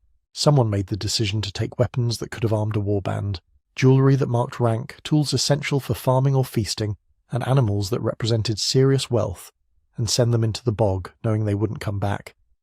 That is what offerings look like. We know from later written sources in northern Europe that people made gifts to gods and powers, weapons after victories, animals for good harvests, valuables to secure oaths.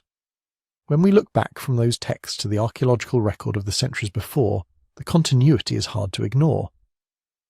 But there are important differences too. In some regions, lake beds and bogs are dominated by war gear. Think of the famous weapon deposits in Denmark. Entire sets of arms and armour, sometimes deliberately mutilated, thrown into lakes after what look like battles. In other regions, especially further north and west, the wetland offerings skew more toward tools, ornaments, and animals. The emphasis shifts from war to prosperity, from enemies defeated to relationships with land and livestock.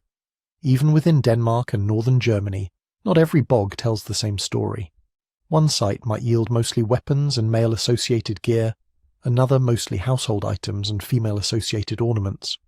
One could be used once for a dramatic concentrated deposit, another could receive small offerings sporadically over generations. The consistent element isn't the exact contents, it's the act of giving things up to a watery, unstable place and not taking them back. So where do bodies fit into this? At first glance, a corpse in a bog could be anything. A tragic accident, a murder victim hidden away, someone who wandered too far on a foggy morning. And those certainly must have happened. Bogs are dangerous in a mundane sense.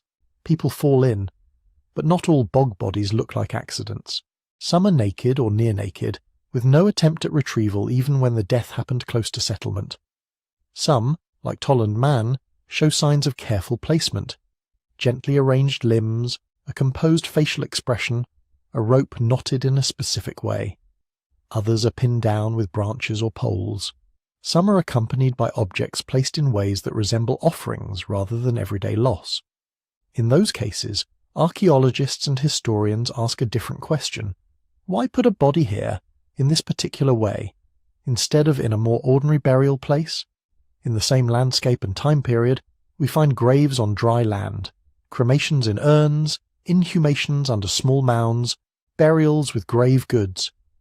Communities clearly knew how to bury their dead in ways that fit local custom. Choosing the bog is a deviation from that norm. One interpretation is punishment, that the bog is where you send people who don't deserve a proper burial. Outcasts, criminals, traitors, you deny them a place in the ancestral ground and let the bog swallow them instead. Another interpretation leans into the sacred side, that the bog is a stage for sacrifice, a place where especially significant offerings are made, not just things, but lives. These two possibilities aren't mutually exclusive. In many societies, the same place can be both a dumping ground and a holy site, depending on the context. The same body can be both criminal and suitable for sacrifice, depending on who tells the story. What the bogs give us is evidence of variety, and also of pattern. Across northern Europe, from Ireland and Britain through Denmark, Germany, the Netherlands, and into parts of Poland and Scandinavia, bog bodies appear in roughly the same broad time window, the later Bronze Age through the Iron Age and into the early Roman period. They are not equally common everywhere, but they cluster in certain zones. Some show violent deaths, strangling throat cuts, skull blows. Some show multiple injuries, as if the manner of death had to be emphatic.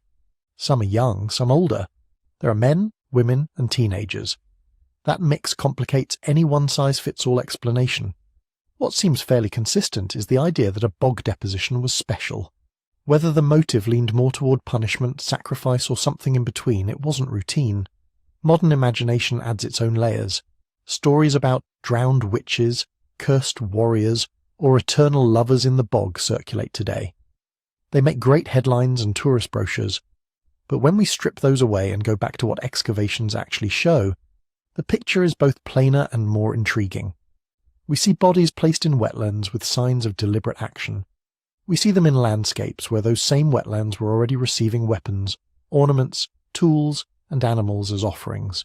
We see regional differences in what exactly was given and how, but a shared habit of treating bogs as places where things are sent away, to the gods, to the spirits, to the other side of the threshold. We don't know the prayers spoken or the myths told. We don't know the names of the beings addressed. What we can see, preserved as clearly as Tollund man's stubble and cap, is the consistent human instinct to use treacherous, in-between places as conduits to the sacred. For the people who led him to that peat-cutting edge, the bog was not just a wet hole in the ground. It was a participant, a receiver, maybe a judge. And that matters when we try to untangle what his death was meant to be. Were they executing a man the community had condemned, offering a life to powers they feared and depended on, or doing both at once, using the bog as the perfect setting where justice, terror, and devotion could all meet? To get closer to that question, we have to look directly at the human evidence on his body, the rope, the wounds, the pose. Because whatever their beliefs about the bog, the people who killed him left a forensic signature in his flesh. Stand in that peat-cutting trench for a moment, in your mind. The bog has given you a face, soft eyelids, a shadow of beard, lips closed as if simply sleeping. Around the neck a twisted rope, knotted with care. Under that calm expression, a broken life. Now comes the awkward part, deciding what kind of death this was. Archaeologists don't just ask, how did he die? They ask, in what story did this death make sense to the people who did it? For Tollund man and others like him, three big storylines keep coming up. 1. He was executed, a punishment carried out by some form of authority. 2. He was sacrificed, a deliberately chosen offering to gods or powers, his death framed as a gift or an exchange. 3. He was simply a victim. Murder, feud, or private vengeance, later hidden in the bog because it was convenient and final. Each of these ideas fits some of the evidence and struggles with other parts. None of them is watertight, but together they sketch the range of possibilities. Start with execution. In later written sources from Northern Europe, communities absolutely have legal killings. Assemblies meet, laws are recited, judgments are pronounced. Thieves can be hanged. Traitors and oath-breakers can be killed in public. Even earlier, during the Late Iron Age, Roman writers describe barbarian tribes who drown criminals in bogs or hang them in sacred groves. If we apply that frame backwards, Tollund man might have been someone the community condemned according to its own rules, not a random victim, but a man whose death was authorized. The rope helps that interpretation. It's not a scrap of opportunistic cordage. It's a carefully twisted, multi-strand noose with a sliding knot, essentially specialized equipment for hanging. His neck shows the classic deep furrow of a tight ligature. His tongue doesn't protrude like a long, agonizing strangulation. The evidence points toward a relatively rapid death by hanging. Add to that the lack of obvious defensive wounds. His hands aren't broken or cut. His nails don't show signs of tearing at the rope. That could mean he was bound, or drugged, or simply overwhelmed and controlled. Either way, it doesn't look like a chaotic fight in a dark alley. It looks organized. Execution in many societies is not just killing, it is performance. You gather witnesses, you declare charges, you make the condemned visible to the group as a warning. This is what happens to people who cross certain lines. But when the body has hung, what then? In a world where burial customs are tightly tied to honor and belonging, what you do with the corpse can be as symbolic as the killing itself. Denying a person a place among the ancestors is a second punishment. If Tollund man was an executed criminal, the bog could have been exactly that, the opposite of a graveyard. Not the hill where your kin lie in urns under small mounds, but the wet threshold where the community's unwanted are sent away. No grave marker, no place for children to visit and pour ale. Just a slow descent into peat and forgetfulness. Except, of course, he wasn't forgotten. The bog kept him. The second storyline starts from a different place. It looks at the larger pattern of offerings in Wetlands, bronze cauldrons, bent swords, animal carcasses, and asks whether some bog bodies belong with that category rather than with crime and punishment. Sacrifice. In that frame, Tollund man is not primarily a lawbreaker, he is an offering. Perhaps selected for some quality, age, purity, social role, or perhaps chosen because he was already marked as marginal. His death would be meaningful above all as communication with powers beyond the human community. The evidence that supports this view comes from patterns that go beyond one body. When you line up the best-preserved bog bodies across northern Europe, a few things jump out. They often die in liminal places, edges of bogs, transitional zones between dry land and deeper water. Many show a combination of injuries, strangling plus a cut throat, blows to the head and binding. Some have been pinned down with branches or stakes, as if to keep them in place. Others have had their bodies arranged with care. In archaeology, that combination of deliberate overkill and careful handling can signal ritual. There are also hints of timing. Pollen and stomach contents from some bog bodies suggest death in particular seasons, possibly linked to agricultural cycles or midwinter festivals. A last meal dominated by porridge grains and special seeds could be ordinary, or it could be part of a ceremonial fare. We can't be sure, but the clustering invites questions. In Tollund man's case, his last meal was a simple gruel of barley and flaxseed with weed seeds mixed in. It doesn't scream feast. It looks more like an everyday dish. But everyday food can still be ritual food, if it's eaten at the right moment with the right intention. If you imagine him as a sacrifice, you see the rope differently. It is no longer just a tool of justice. It is a ritual instrument. The bog is not a dumping ground. It is a mouth that receives offerings. The absence of grave goods is not disrespect, but part of the logic. He himself is the gift. The problem is that sacrifice can become a lazy label. For a long time, any unusual burial could get waved away as ritual, when archaeologists didn't understand it. A skeleton in a weird pose, ritual, a body with multiple injuries, sacrifice. That mindset explains everything and nothing. So scholars are cautious. To argue for sacrifice, they look for repetition and pattern. Similar methods of killing across multiple individuals, persistent use of one kind of place, associations with objects we already read as votive offerings. In some bogs, those patterns are fairly strong. In others, like the one that held Tollund man, the picture is more mixed. That brings us to the third storyline, murder or feud. Not every violent death in the past needs a grand frame. People in the Iron Age had tempers, grudges, ambitions. They fell in love, stole property, made enemies. Personal violence happened then as it does now. If Tollund man had been killed in a quarrel or as part of a family vendetta, the bog is a practically useful place to hide a body. It's close enough to reach, treacherous enough that retrieval is unlikely, and in a world without police or forensic science, it's as good as erasing the evidence. Some bog bodies look very much like that kind of scene. Carelessly dumped, twisted postures, no signs of the careful arrangement we see with Tollund man. A few show clear signs of restraint and torture that feel more like private cruelty than communal justice or solemn offering. If you emphasize the clandestine side, Tollund man's near nakedness could fit. Clothing removed to avoid identification, valuables taken.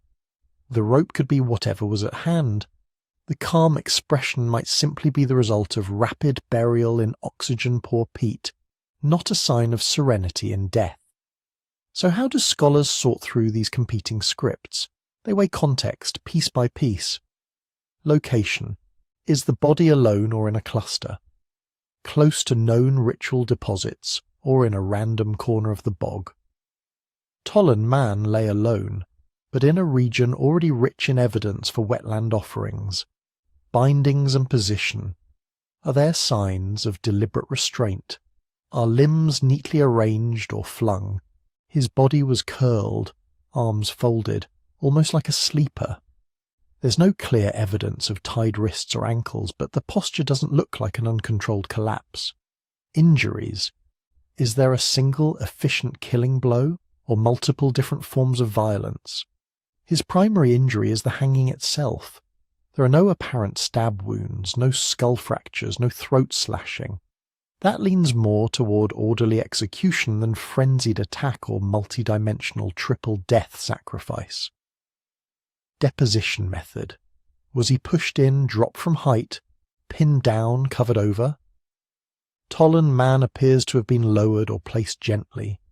The rope was still around his neck when he was found, but his body had settled into the peat as if in a shallow hollow. Then there is the comparative picture. How does he match or diverge from other bog bodies and from ordinary burials on dry land in his region and period? Dryland graves of the same era show cremations and inhumations with grave goods, family groupings and markers. Tollund man has none of that. He isn't treated like ordinary kin, yet neither is he hacked apart, mutilated or tossed like trash. That in-between quality is why debates over his status haven't settled. To some researchers, the organised, almost gentle handling combined with a choice of a liminal, already sacralized place tips the scales towards sacrifice. To others, the legal parallels in later Germanic law codes, hanging for certain crimes, denial of burial to serious offenders, make execution with a religious overlay the most plausible scenario. A few still argue for an interpersonal killing later framed or remembered in more cosmic terms. It's entirely possible the people who killed him wouldn't have separated those categories the way we do. Punishment, offering, and personal hostility can bleed into each other. A condemned man can be both criminal and fit sacrifice. A killing done for revenge can be cleansed or justified by sending the body into a sacred bog. A community can wrap its violence in the language of pleasing the gods. What the peat preserves is the end result of that decision. A man, a rope, a boundary place that both receives and erases. The motive sits behind it, in the minds of people whose words didn't fossilize. To chase that motive any further, we have to step back from this one face and look at the wider cast. The other men and women pulled from peat across northern Europe. The similarities and differences that might reveal what kind of deaths most often ended up in the bog. Once you zoom out from Tollund man, the landscape starts filling with other faces. Across Denmark, Germany, the Netherlands, Ireland, Britain, there is a scattered constellation of people pulled from peat. Some are just bones, some are partial torsos or limbs, and a very few are so well preserved that you can almost meet their gaze. If Tollund man is the quiet, almost peaceful end of the spectrum, others are anything but. Take Grauballer man, found not far from Tollund's village, and dating from roughly the same Iron Age world. His body tells a different story at first glance. His throat was cut from ear to ear, the wound so deep it almost severed his head. His skull and leg show signs of blunt force trauma, heavy blows delivered before or around the time of death. His fingers are intact, but his features are twisted, his mouth dragged wide. If Tollund looks like he's sleeping, Grauballa looks like he died in motion. Yet when you look past the violence, familiar details reappear. He too was naked when he went into the bog. He too was placed carefully in a shallow pool, rather than thrown into deep water. He too lay alone, not in a mass grave or jumbled pile. His hair and beard were trimmed, not wild and unkempt. Someone had taken time with him. Move west to Ireland, and you meet another set of men whose bodies refuse to fit into one simple category. Old Croghan man and Clonnicavan man, both discovered in Irish bogs, are often discussed as a pair. They're a few centuries younger than Tollund, but the cultural logic might be related. Old Croghan man was huge by the standards of his day, over 6 feet tall in life. Only his torso survives, but even that is densely layered with clues. His upper arms were threaded with plaited leather thongs like armbands or bindings. Deep cuts mark his nipples, a detail some scholars link to later Irish legends, where touching the king's nipples is a gesture of submission or sovereignty. He was stabbed, his chest pierced, his body dismembered. Stakes and woven withies pinned him into the peat. Clonnicavan man, on the other hand, was shorter, slighter, but his hair stopped everyone. It had been carefully piled and shaped into a high-fronted style using a resinous gel, imported according to chemical analysis, from as far away as southwest France or Spain. His skull was shattered by at least one heavy blow, his nose and teeth were broken, his torso shows damage that may come from dismemberment. Like old Croghan, he ended up in a bog, carefully placed, not simply tossed. Different countries, different specific injuries, and yet the same chorus of themes keeps repeating. Cords, thongs, ropes looped around necks or arms, or binding hands and feet, clothing removed or reduced to small fragments, hair deliberately cut, shaved, or styled. Tollund with his short-cropped beard, Clonnicavan with his elaborate pompadour, some German bog bodies with half-shaved scalps or distinctive bangs. Wounds that go beyond what's needed to kill. Cut throats plus head blows, stabs plus strangling, dismemberment after death. Bodies pinned, weighed down with branches or anchored by stakes, as if people were anxious that they not float away, or perhaps not walk away. And on top of all that, the careful placement. Again and again, when bog bodies are found in situ, they're not in random positions. Arms folded, legs tucked, heads laid on slight rises or turned toward particular directions. Sometimes they lie at the very edge of wet and dry ground, right on the threshold. Sometimes they rest near older trackways, causeways, or known ritual deposits of weapons, cauldrons, and animal bones. For archaeologists, that mix, the brutality of the injuries, the restraint implied by cords, the attention shown in grooming, and the composed final pose, screams intention. These were not drunken brawls frozen in time. Somebody made choices. But for every classic bog body that seems to fit these patterns, there are others that complicate the neat storylines. Some finds are just parts of people, a leg with preserved skin and hair, a head with no attached torso, a hand emerging from the peat. With these, the context is fragmentary in every sense. Were they whole bodies once, later cut by peat digging and machinery? Or were only parts deposited to begin with? There are also cases where the injuries are ambiguous. On some individuals, marks once interpreted as torture or deliberate mutilation now look, under closer forensic analysis, more like natural damage from the weight of peat, the movement of water, or later spade cuts from peat cutters. Broken bones could come from violence, or from the slow crush of a growing bog. Skin slippage and tearing can mimic knife wounds. Even determining whether a rope is a killing instrument or a post-mortem binding isn't always straightforward. A cord around an ankle might have been used to drag a body, to lower it into a pool, or or to secure it against the shifting surface. A noose around a neck might be execution, might be strangulation, or might be an attempt to keep the head attached to the body if the bog was known to disturb corpses. Then there are the possible accidents. Not every body in a bog died by another's hand. Peat bogs are treacherous. Mist, uneven ground, concealed pools, floating sphagnum that looks solid until you step on it. Historical records from later centuries are full of people, animals and carts lost in wetlands by mistake. A few bog skeletons look exactly like the result of such mishaps. No obvious trauma beyond what you'd expect from a fall, clothing still on, no cords, no signs of restraint or special treatment. Children in particular may have wandered off and drowned. These remains blur the line when we look at the wider sample. If you only counted the visually dramatic cases, you'd skew your impression toward ritual and violence. If you include every stray bone from a bog, you risk drowning the signal in noise. Some bodies carry mixed signals. Maybe they were found near clear ritual deposits, a cluster of weapons, a cauldron, animal bones. But their own injuries suggest a clean, efficient execution, nothing more. Maybe they have ritual-seeming details, shaved patches of hair, nipple cuts, bindings, but lie in what appears to be a marginal, unremarkable corner of a peatland. Or they date from time periods where we have almost no other evidence of elaborate wetland cult, making it hard to anchor them in a broader religious setting. Every time scholars think they see a tidy rule, bog bodies are ritual sacrifices, bog bodies are executed criminals, bog bodies are outsiders denied normal burial. Some awkward individual crawls out of the peat and says, "Not so fast." So what do the patterns suggest if we tread carefully? They point above all to bogs as places where certain kinds of extraordinary deaths ended up. Whatever the specific labels, sacrifice, punishment, feud, accident, these were not ordinary burials.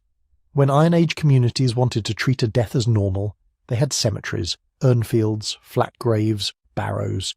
They placed people with grave goods, with kin, under markers. The bog is where they did something else. Repeated use of cords and ligatures hints at a cultural familiarity with strangling and hanging as acceptable ways of killing. That aligns with later legal traditions in Northern Europe, where hanging is a standard penalty for particular crimes, and where certain condemned are excluded from burial among their kin.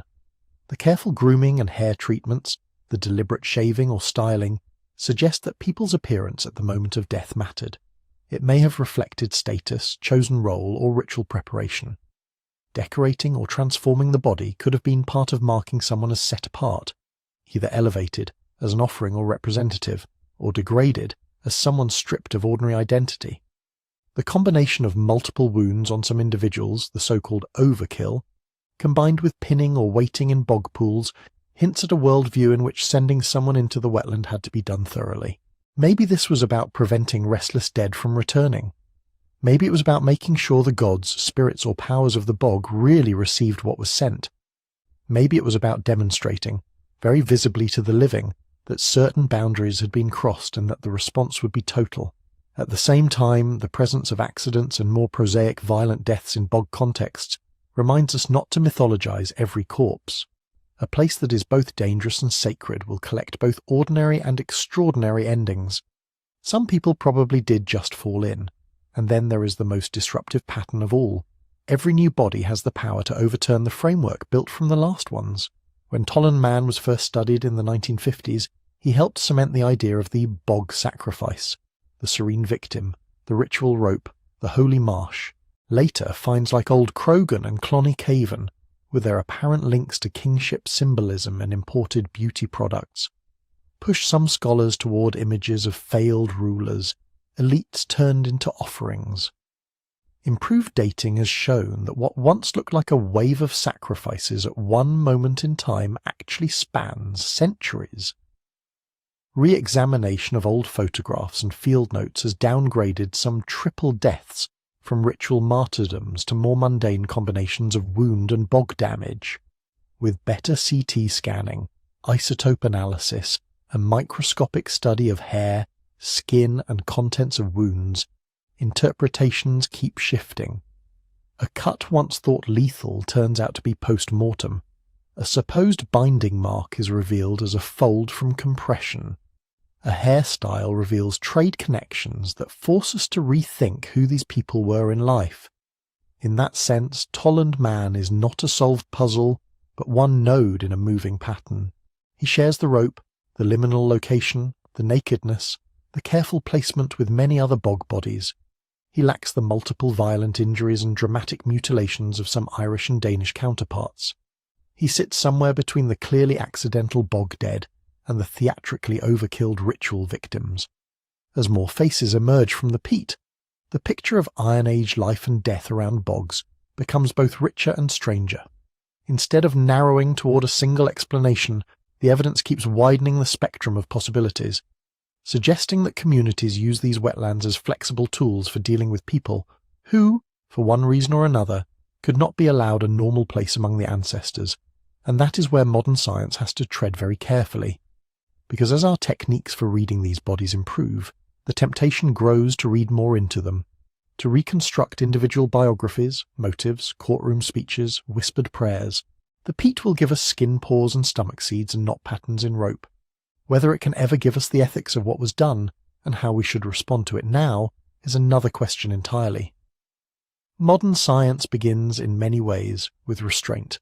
For a long time, the only way to learn from a body like Tollund man was to cut into him. Autopsy, dissection, sampling, knowledge purchased at the cost of the very thing you were trying to preserve. Now, the tools look different. Start with CT scanning. You can slide a body that has lain in a bog for 2,000 years into a machine designed for living patients, and, layer by layer, peel him apart without leaving a mark. The rope, the neck vertebrae, the cartilage of the larynx, the sinuses in the skull, the unerupted teeth in the jaw, everything becomes a stack of grayscale slices. From those slices you can build a three-dimensional model. Archaeologists and forensic specialists can rotate his head, zoom in on the cervical vertebrae, trace the path of a ligature, measure the angle of a broken bone. They can simulate the tightening of the noose, estimate the force needed to close off his airway, distinguish between a fracture caused by hanging and a crack caused by the slow crush of peat. And all the while, the actual neck, the actual bones remain untouched. Microscopes join in next. Fine sections of hair, already loose, not plucked, can be examined for growth patterns, chemical traces, stress markers. Skin surfaces can be scanned for tiny abrasions and pores, for insect bites, for the signature roughness of peat crystals versus the clean line of a blade.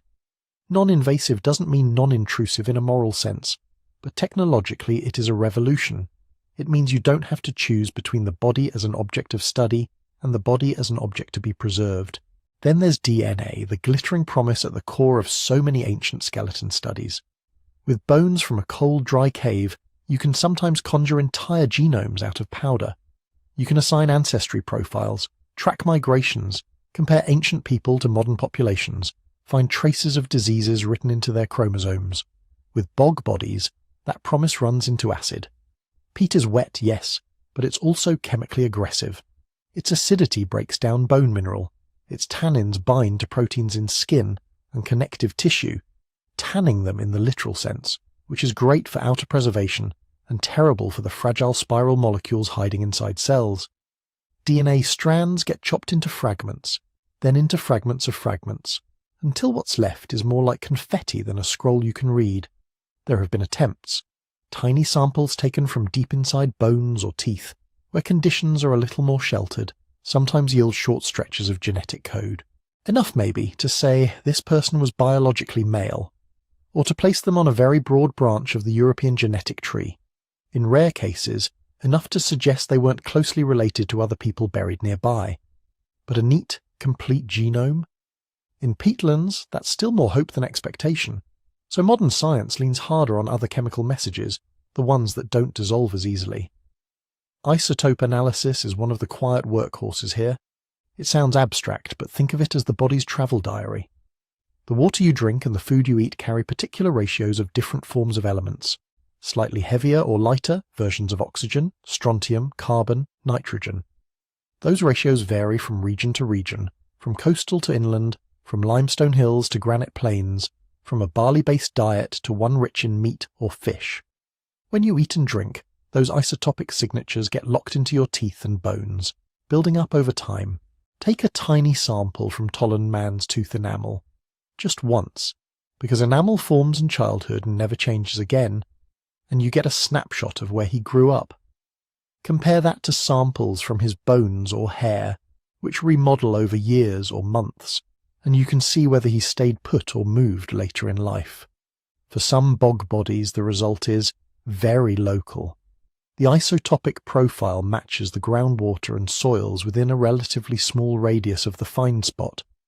These are people who probably lived and died in the same cultural landscape that placed them in the bog. For others, the chemistry looks off. Strontium ratios point to more distant geology. Oxygen suggests a different climate. Carbon and nitrogen hint at a childhood diet richer in marine protein, or in crops that weren't common in that particular region at that time. Those outliers raise tantalizing possibilities.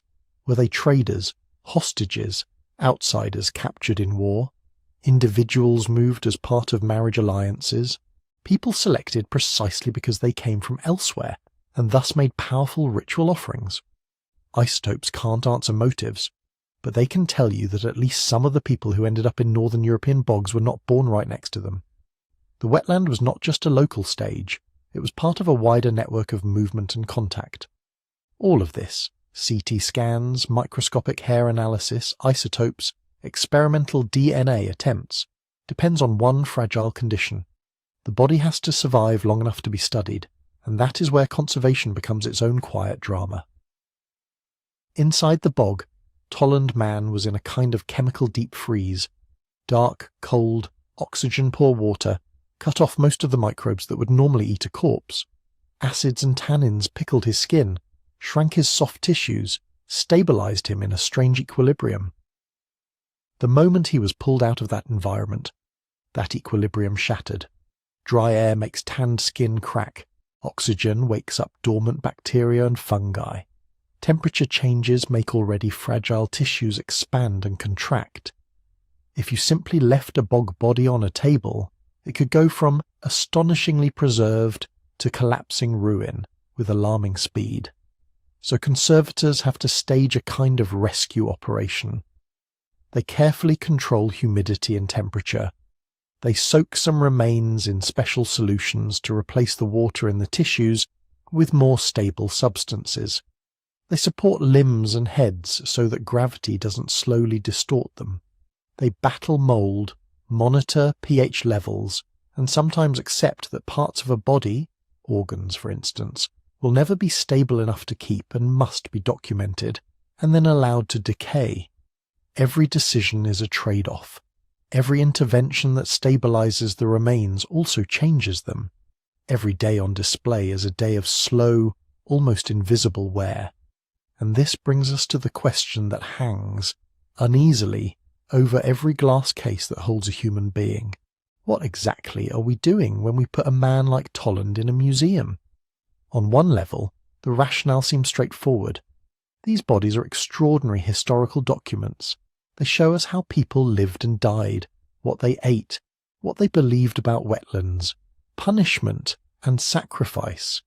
Exhibiting them allows the public to see the past not as abstract dates, but as real human faces. That encounter can be moving, even transformative. On another level, it's less simple. Tollund man did not consent to be preserved, studied, scanned, sampled, and stared at by millions of strangers. Neither did Grobale man, Old Krogan man, Clonikavan man, or any of the others. Whatever their deaths were meant to do in an Iron Age worldview, to honour, to punish, to appease powers in the marsh, it almost certainly did not include an afterlife under museum lights. Modern ethics has to wrestle with that disconnect. Some argue that because the individuals come from societies with no direct continuous descendant communities that can speak for them, the responsibility falls to archaeologists, curators, and the broader public to act as careful stewards. That means minimizing destructive sampling, using non-invasive methods where possible, and framing displays in ways that emphasize personhood rather than spectacle. Others point out that display can easily slide into voyeurism. A bog body's uncanny preservation, wrinkled skin, closed eyes, the rope still around the neck, can turn him into a curiosity, a kind of horror attraction, especially in popular media. The line between education and objectification is thin. Museums respond in different ways. Some choose to show only casts or 3D reconstructions, keeping the actual remains in controlled storage. Some cover particularly sensitive parts of the body, or design exhibits that require a deliberate choice to enter, rather than confronting visitors unawares. Many now include clear interpretive panels that talk directly about respect, dignity, and the debates surrounding human remains. Behind the scenes, researchers face quieter versions of the same tension. Do you drill a tooth for isotopes, knowing it's a one-time, irreversible act to answer a specific question about mobility? Do you sacrifice a tiny fragment of bone in the hope, only the hope, of retrieving a sliver of ancient DNA? How many times should one body be sampled for different projects? Who decides when enough is enough? There is no single rule that fits every case. But a pattern is emerging. The more we learn technically, the more the ethical questions push to the forefront. We can now reconstruct a face, model a last meal, map childhood movements, and scan the interior of a skull without a scalpel. We can, in a sense, bring someone like Tollund man closer to us than his own contemporaries might ever have imagined. That power makes it harder, not easier, to ignore the fact that he is not just data. He is a dead person whose manner of dying was, in all likelihood, extreme. Modern science can tell us more and more about how his body came to be in that bog and what happened to it afterward. It can outline scenarios, sketch probabilities, and test some stories against the microscopic and chemical evidence. What it cannot do is tell us how he would feel about the way we treat him now. That silence is the space where ethics lives, between our hunger to know and our obligation to recognize, even in a 2,400-year-old man with a rope still around his neck, a fellow human being. And it's from within that tension that we have to ask, carefully, what we can responsibly conclude about his death, and what we should leave as questions that the peat, even under all our machines, may never fully answer. We can start with the one thing almost everyone agrees on. Tollund man did not just lie down in that bog and drift off to sleep. The noose around his neck is not decoration. It's a functional object, still looped, still knotted, still digging faintly into the tanned skin. The position of the ligature, the orientation of the knot, the angle of the cervical vertebrae, the signs of compression in soft tissues, all of that, when you line it up with what we know from modern forensic hangings, points toward deliberate killing by asphyxiation. Was it a classic hanging, with the body dropping and the neck breaking? The physical evidence leans away from that. There's less sign of the catastrophic fractures you see in long drop executions. What it looks more like is a short drop or suspension hanging. The rope tightens, the airway closes, the blood supply to the brain is cut off, and unconsciousness comes in minutes. So, responsibly, we can say this. He died with a rope constricting his neck. Someone tightened it. This was not an accident. Beyond that, the rope itself gives us a little more to work with, but only a little. It's carefully made, twisted from plant fibres, evenly plaited, finished with a loop that slides cleanly over the head. This isn't an improvised length of random cord grabbed in panic. It's a prepared object. The way it's tied matters too. The knot sits under the chin, or to the side, not at the back of the neck the way you might place it if you were trying to hoist someone high. That placement affects how the body would hang, where the pressure would fall on the throat, how visible the noose would be if the person were displayed. Taken together with the absence of other deep, violent trauma, no multiple stab wounds, no hacked limbs, no crushed skull, this suggests his death was meant to rely on the rope as the main instrument. There's no clear sign of a prolonged fight, no broken fingers, no massive defensive injuries. Whatever happened, it was controlled. So the rope most likely indicates an intentional killing in a highly structured context. Structured because the tool, was prepared. Structured, because the body was placed with care. Structured because this wasn't just about making someone dead. It was about how they died and how they were left. But here's where the ground suddenly turns soft under our feet. An Iron Age rope around a neck could mean several overlapping things at once. Execution by law, lynching by a community, sacrifice to gods, ritual killing of someone already condemned, symbolic sending of a person into the bog as an offering, or some combination of these that doesn't map neatly onto any modern category. The same evidence that looks like ritual to one scholar can look like punishment to another. He was naked except for the noose and a cap and belt. That nudity could mark him as a criminal stripped of status, or as a ritual victim returning to the earth without possessions. His body was gently arranged, not dumped. Is that reverence for a sacred offering, or a final gesture of humanity toward a condemned man? He shows no obvious signs of long-term torture or mutilation. That might argue against the kind of exemplary, agonizing execution meant to terrorize a community. It might also fit a sacrificial logic in which the gift has to be physically intact. The truth is, the rope is clear about method and murky about motive. The bog's preservation plays with our sense of certainty in a similar way. Look at his face. The stubble on his chin, the faint furrow of the brow, the eyelashes still resting against closed lids. The detail is so intimate that it feels like you're reading emotion straight off his skin. Peaceful, people say, serene, as if we can see that he accepted his fate or died without pain. But facial expression in death is not a reliable diary of inner life. Muscles relax, skin shrinks and tightens in strange patterns. The process of tanning in the bog can soften lines or exaggerate them. Whatever Tollund man felt in his final seconds, fear, resignation, anger, religious ecstasy, didn't fossilize. What we see is a face curated by chemistry, not a photograph of a last thought. The bog preserves him so well that he feels transparent to us. He isn't.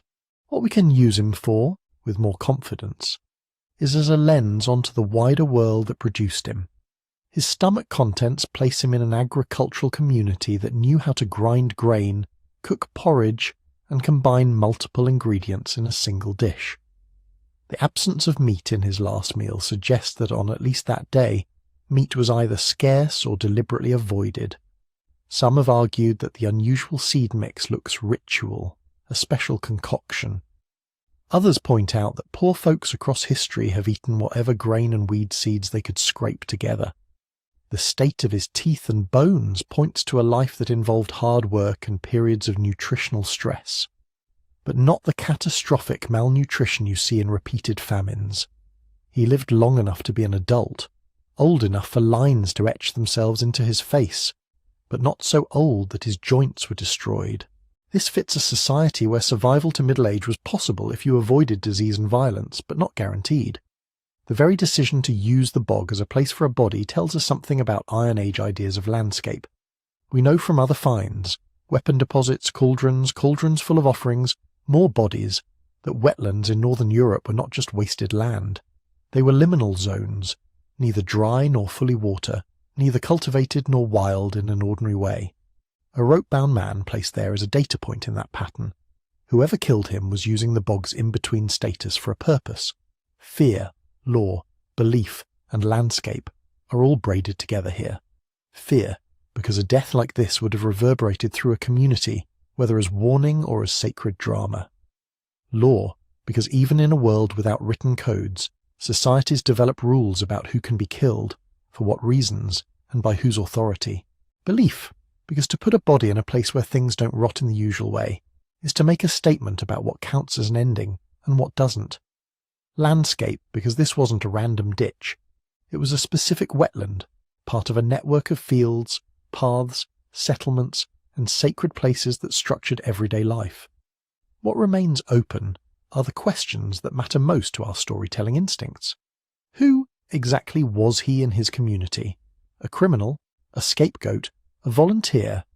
Did he go to his death as part of a collective ritual surrounded by chanting neighbours, or was he marched out by a handful of grim, practical people doing a job? Was this a one-off event, memorable precisely because it was unusual, or part of a recurring pattern, a seasonal offering, a punishment repeated over generations? How much choice did he have? Did the social world around him offer any real path to refusal? Did he believe in the necessity or justice of what was happening? Those are the questions the peat does not answer. Future methods might nibble at the edges. More refined isotopic baselines could tell us in greater detail where he spent different stages of his life, tightening or loosening the circle of home.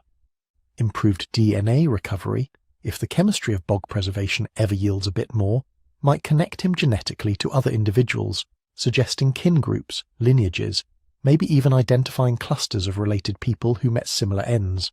Comparative studies of many bog bodies, using standardized methods, might show clearer patterns in age, sex, health, trauma, and placement. Maybe then we'd be able to say, with more confidence, this subset looks like judicial execution, or this subset fits sacrificial logic. New experimental work on ropes and hanging combined with CT data might refine our understanding of exactly how his death unfolded second by second. But even in the best-case scenario, some gaps will stay. No scanner can reconstruct a law code never written down. No isotope ratio can tell you whether the people standing around that bog believed they were sending a soul to the gods, removing a dangerous person from society, or both at once. So, responsibly concluding here means holding two truths at the same time. We can say that Tollund man was killed deliberately, by hanging in a bog that his community treated as a special kind of place. We can say his death sits at the crossroads of social control and sacred landscape, in a culture where fear of disorder and belief in unseen powers likely intertwined. And we can also say that beyond those contours, the story fractures into possibilities. The rope is clear, the motive is not, the body is intimate, the inner life is distant, the bog is generous with details and ruthless with meanings. What we're left with is not a solved mystery, but a set of boundaries inside which many stories could be true. It's inside those boundaries that our imagination starts to work, which is why, even after all these scans and samples and careful caveats, this one quiet man from a peat bog still refuses to let us go. Tollund man grips us because he forces us to stare at a contradiction we're not very good at handling. He is at the same time impossibly close and permanently out of reach. On one level, he's just a man who woke up one morning not knowing it would be his last. He had a body that got hungry, knees that ached when it was damp, small everyday worries about weather and harvest and human relationships. He belonged to a community that knew his name, recognized his walk from far off, had opinions about his character.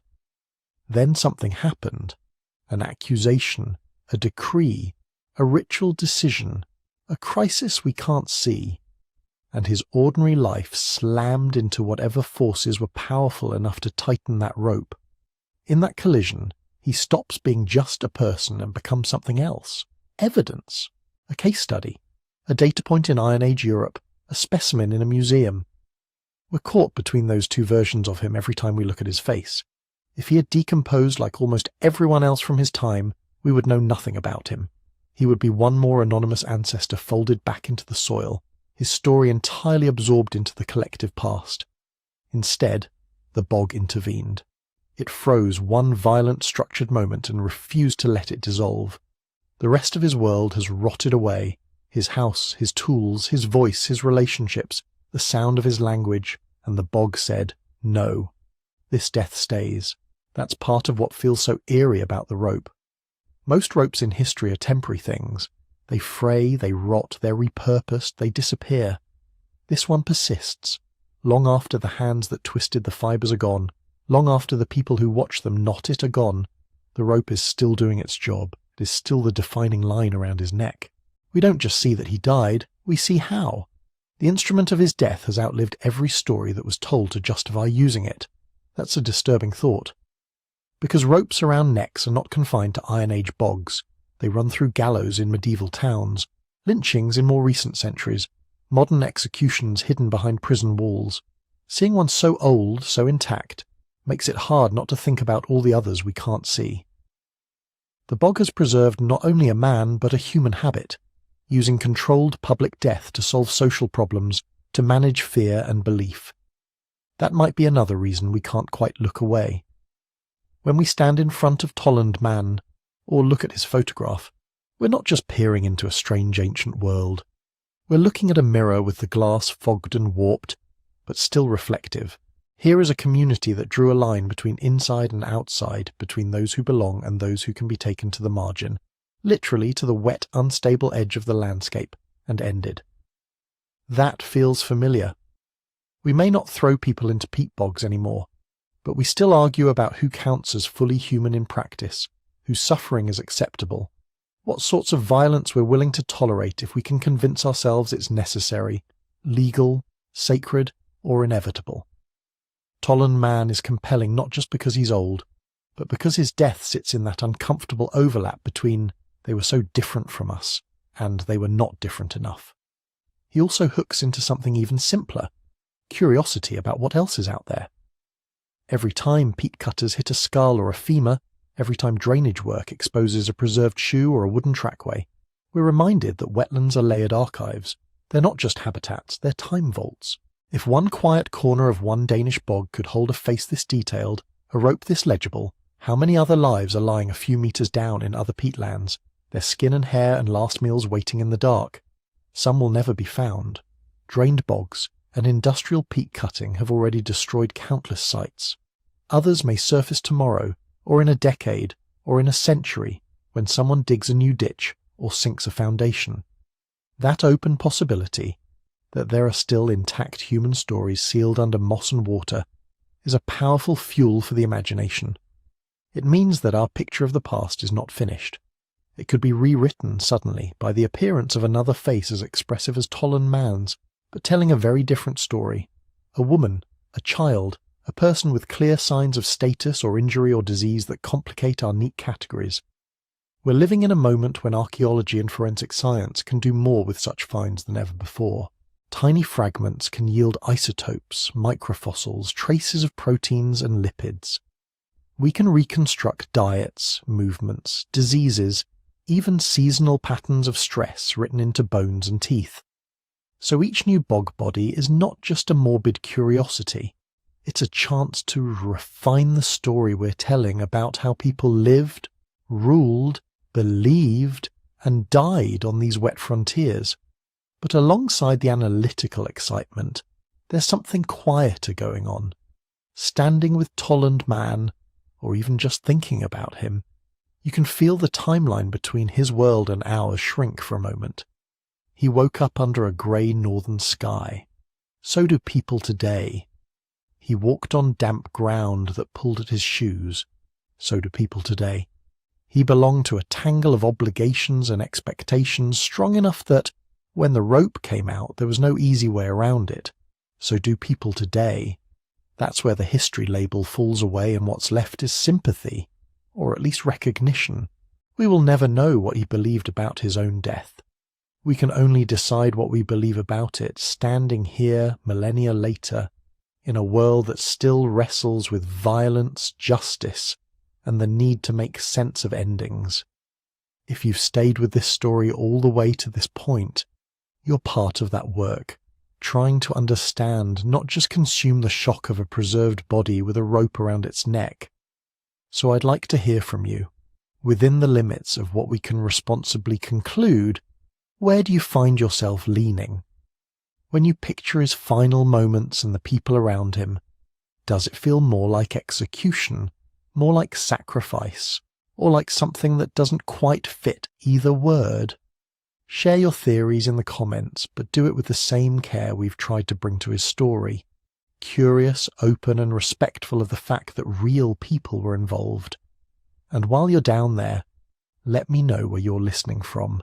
One of the strangest, most wonderful things about telling a story like this is knowing that a man who died in a Danish bog 2,400 years ago is now being thought about in living rooms and on bus rides and in bedrooms all over the world. If you found this deep dive into the past interesting, take a second to like the video. It helps other people find it. If you want more long, careful stories about the deep past, subscribe so you don't miss what's coming next. And if this kind of slow, detail-rich prehistory is your thing, there's a book full of prehistoric secrets waiting for you at sleepytimehistory.com. It goes even further into the strange half-lit corners of our species' story.